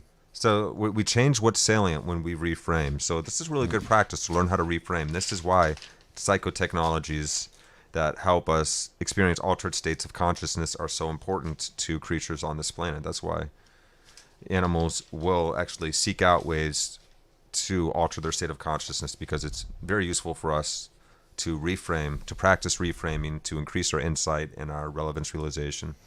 So mindfulness techniques and plant medicines and so many different methodologies for experiencing altered and transcendent states, reframing our awareness to see things anew. Well, and practicing the skill of doing that narrowing and pulling back. That word insight isn't just like, a random word either. It's sight into. No, yeah. You can have sight into the whole through seeing into the domino itself and the constraints within the domino and what it has to do. And then you see how to ration the dominoes. So that's why insight is central to rationality, right? That's really cool. So this is why we've been developing these psychotechnologies to increase insight for thousands of years. We somehow recognized that this was going to be essential for us. Yep. We're falling into essentialism, and that wasn't working. Well, I would have to say that everything has an essence unto itself, and some things share hues of essence, but it would be folly of me to assume that just because I can make a group of something or a bunch of somethings that they all must share a core essence. It's right, that's an accurate representation of the individual parts of that because group. Dominoes and chess are both games, but in say this case the domino, well, you could say it has the essence of the solution within it, but it's just a domino. It's just a square that takes up two things. That board has how many of them? Where's the essence between them? And it's almost like, well, Trying to actually, force it's essences exactly. on people. We make essences because we make Because heuristics. we're used to solving problems this way from yeah, school. and it helps to generalize to a certain extent. Yeah, sure, for some things, yeah. But like when it comes to people, we start generalizing in terms like oppressor and oppressed. Yeah, and actually, that's not always true. Like you made a good example last week about the lion and the gazelle. There's not an oppressor and oppressed relationship there. There's actually a filial relationship going on there. They're side by side. Well, and guess what? If the lion wins, the lion eats. It survives another day. If the gazelle wins, the lion starves. Probably won't survive the next day. Who's oppressing whom? Yeah. Well, it's a weird way to frame it. That's not the relationship. Not everything is power dynamics. Now, you could think hunter and prey. That would be an appropriate dynamic. But then, well, how many times have you seen you can watch this on the internet where the gazelles or water buffaloes just go out and kill that lion, and they're like, nope, squashed. So it's and life and the mind and the world and the universe is way too complex of a problem, if you will, for us to try to iterate every option we can and then put essential definitions to things. Yeah, like the race essentialism you see happening today. Yeah. The racialization, the identitarianism. Oh, I'm not a racist because I focus on the difference of the colors of our skin. That's what they. Oh my goodness. Yeah, that's actually we're trying to focus on the content of our character and what's underneath our skin. Who's that guy? Instead of just thinking that you know what all people are like because of the color of their skin. Who's that guy that we killed twice? Doing it again. Martin Luther King. Yeah, who said that stuff. Yeah, well, apparently some people think he was wrong now, and their cure for racism is more racism. Actually, I heard one of these TikTok wackadoos say that Martin Luther King actually wasn't black because he's Christian and conservative, and I literally snorted my coffee up into my nose at the absolute absurdity of that statement, and I'm just like, what heuristics are you using? Are you? Like, you're using heuristics, aren't you? Yeah, you're using heuristics, my man. Like, what's going on? I'm just like cowabunga, dude. And then also, saying, man. At the end of the day, we all turn to dirt or ash, or if you're lucky enough to get shot into freaking space. But like, and also, there's what is true is that humans or individuals within groups are more different within the group than the groups are different from each other in any grouping, right. in any possible grouping you could make. So true. Yeah. Because, you could say like man and woman, men and women are really different. Yeah. But if you take a grouping of women, there's more difference within each woman within that group than there is the difference between man and woman. Yeah. Yeah. And, I don't want to be too certain about it, but that's pretty much a fact. I'll call it a truism because I don't want to say fact, but that's pretty much a fact. And so that's the, well, what is the essence of woman? Well, yeah, you could do a feature list and all that stuff, but each individual woman and each individual man is so drastically different and so drastically the same. It makes it really hard because in one grouping, yes, they seem the same, but then there's a clear way to define woman like biologically. Well, and sure. As ones that can actually but that doesn't have babies, explain temperament, personality, preference. That's upbringing. Right. It doesn't. So you can't say all women are stubborn, A, B, or C, or all women are this, or all women are all that. men are aggressive. Because I know some really passive dudes. Yeah, and patriarchy is synonymous with the word evil, but matriarchy is fine. And no, actually, seems to be that there's a divine masculine and a divine feminine, and what's that word? Toxic. There is toxic masculinity and toxic femininity, but there's not only toxic masculinity. And in fact, if you're telling young boys that, what are we doing to society? What are we doing to ourselves? I'm saying, if you're one of the people that tells young boys that, don't be surprised when young boys act bad and they end up destructive and then they end up doing the atrocities. Oh, yeah, and you're also inherently racist because of the color of your skin, because of what some people did in the past, even though all human beings have been doing that thing for all of history up until recent history. And you're just stuck on recent history, which sucked and was horrifying and wrong, but we've grown past it. Yeah, well. And yet you're blaming some little boy today for what happened long before he was born. What are we doing?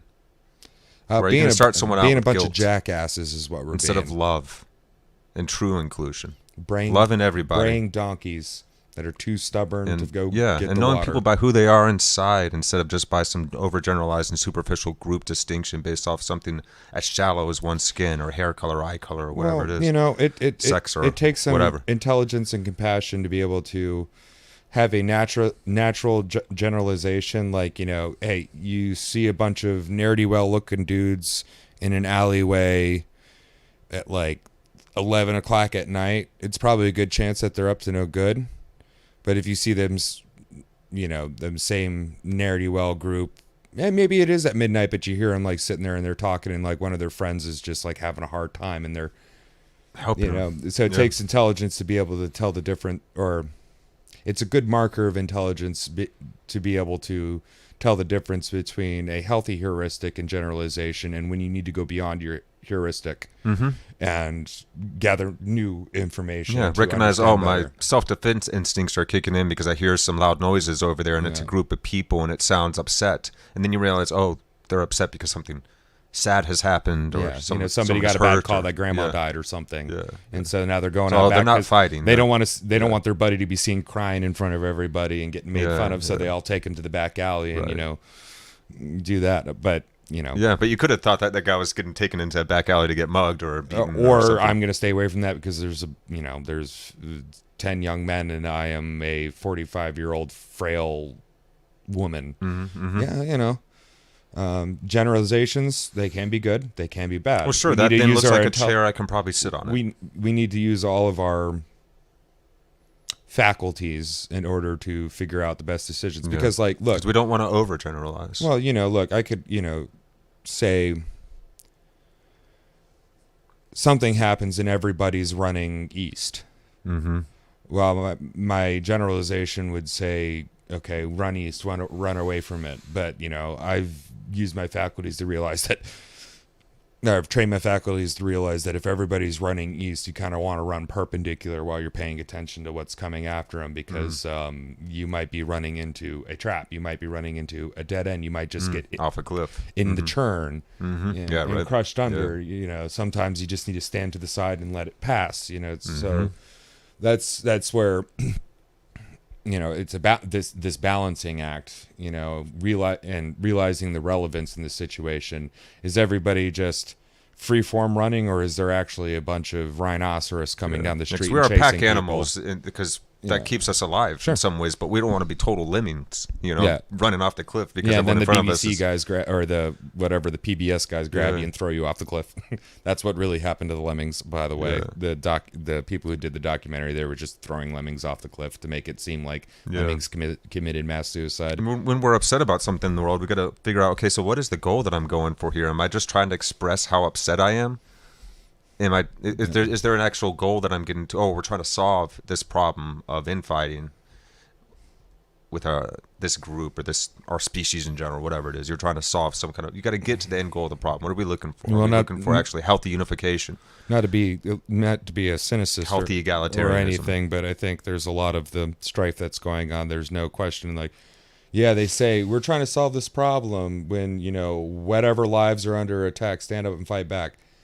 Even the people yelling stuff like that, I don't think are thinking about like we're trying to get to an end goal that solves a problem. It's no, be the revolutionary. If you want to be the Kairos, if you want to be like Jesus, you need to do this thing, and there's no thought. A lot of what It's we're just doing is doing. signaling to our group that I'm on the right side. And I'm on even- your side. I'm doing the thing too, And because we want to reassuring belong. And we don't yourself want that to. you're right. Yeah, we don't want to be Well, ostracized. if I do this, I'm right, so I feel better That by too, doing yeah, this. yeah, So yeah. it's Well, this is what my agent, group arena, believes, and they've individual. typically been right as far as I can tell. So yeah, I should go along with that. And we have a lot of trouble questioning ourselves. Or it just and our- temporarily feels good, and damned be That what too. the feelings Oh, I yeah. get after Well, this. there's- If there's no fundamental sacred nature to this universe, there's no source of higher intelligence, then, and there's no reason, there's no transcendent moral virtues. Well, then all that's left is your To grow pleasures in the towards. moment, right?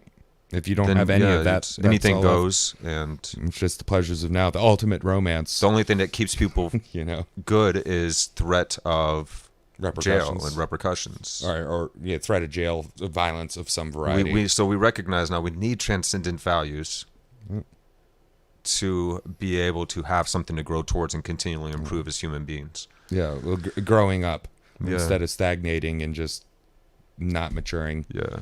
Because if we And the don't, relational aspect seems to be that we're growing up together with the universe. The universe is Yeah, growing yeah. through us. We are the universe. We are Earth. Yeah, that's the You hear Earth the part of wise- this universe. wise owl in the background going, "Hoo!" Yeah, we got a lot of owls in these parts. He It's concurs. nice. Yes. Hoot, baby. So that's all my notes and pretty much all I got on that. I could keep going, That's but all I'm we got probably too, just man. going to spiral down to my late night just ranting. Yeah, no, I'm. I got to make sure not to be. be out too late after dark because I'll just start ranting. We got a good solid we got a good solid 3 hours into 2:55 here. Sweet. Thank you guys so much for tuning in to this Yes, episode of thank you. Actuali Podcast and our Meaning Making 101 series. We are over halfway through now and look forward to what's going to happen after this, because once we have upgraded our sense-making capacities, our collective sense-making capacities here, we're going to really start tackling some really, really challenging, fun, exciting, intriguing topics. I'm really excited to start digging in, but I want to be ready for it. And I really love the way Vervaeke has helped us map out this meaning crisis. I'm so thankful for this work that he is sharing with everybody who wants to take part. So we encourage all of you to take part with us. If you enjoy the series, go over to John Vervaeke's page, like and subscribe, and check out the Awakening series for yourself, as well as his new Wisdom series after Socrates, and the very many Dialogos conversations and so many other things he's got going on. Just search through his videos and playlists and you'll find a heck of a lot. He'll train you in meditation, he'll train you in Tai Chi, mindfulness practices, wisdom practices, so on and so forth. He's got all different kinds of classes, tutorials, and conversations on there that are friggin' amazing. He brings together some of the brightest minds I've ever seen. So, thank you very much, John Vervaeke, and all of you for joining us.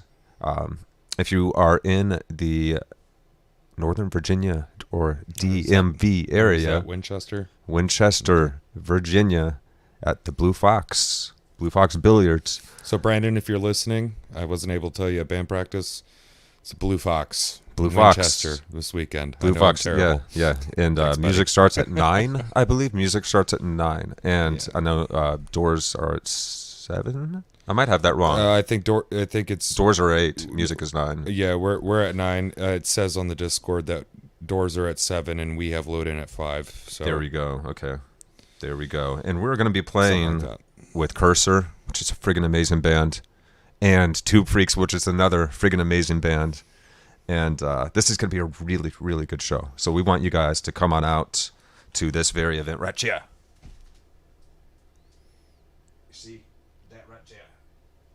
In all of its grainy glory. Yeah, right. But you got it. You can find us on American Dharma, online on all those places, Facebook and Instagram, and you'll see the event. And we'd love to have you guys there. And you can see this guy go animal on the drums.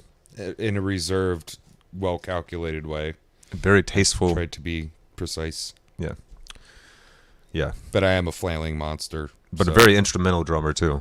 I love the instrumentality that you bring to your drumming. I'm a bass player, so I play the drums like a bass. It's hilarious. It's awesome. It's not even hilarious. It's awesome. And yeah, I mean, you're on top of tuning that kit as much as any other instrumentalist with stringed instrument. I notice you stay on top to keep that tone straight. Oh yeah, I'm a I won't say OCD drum skin tuner, but if I see the ripple or I hear the flop, I find the problem and I fix it quick. I can't stand it, man. Remove the flap. Yeah. All right, Shaw. Well, we love you guys. Thank you so much for tuning in to this episode of Actuali. We will see you next time. Meow. Oh man, I can meow again. Meow. Get the meows in. Oh, festival we got of meows. plenty of time to catch them all now. All right, Shaw.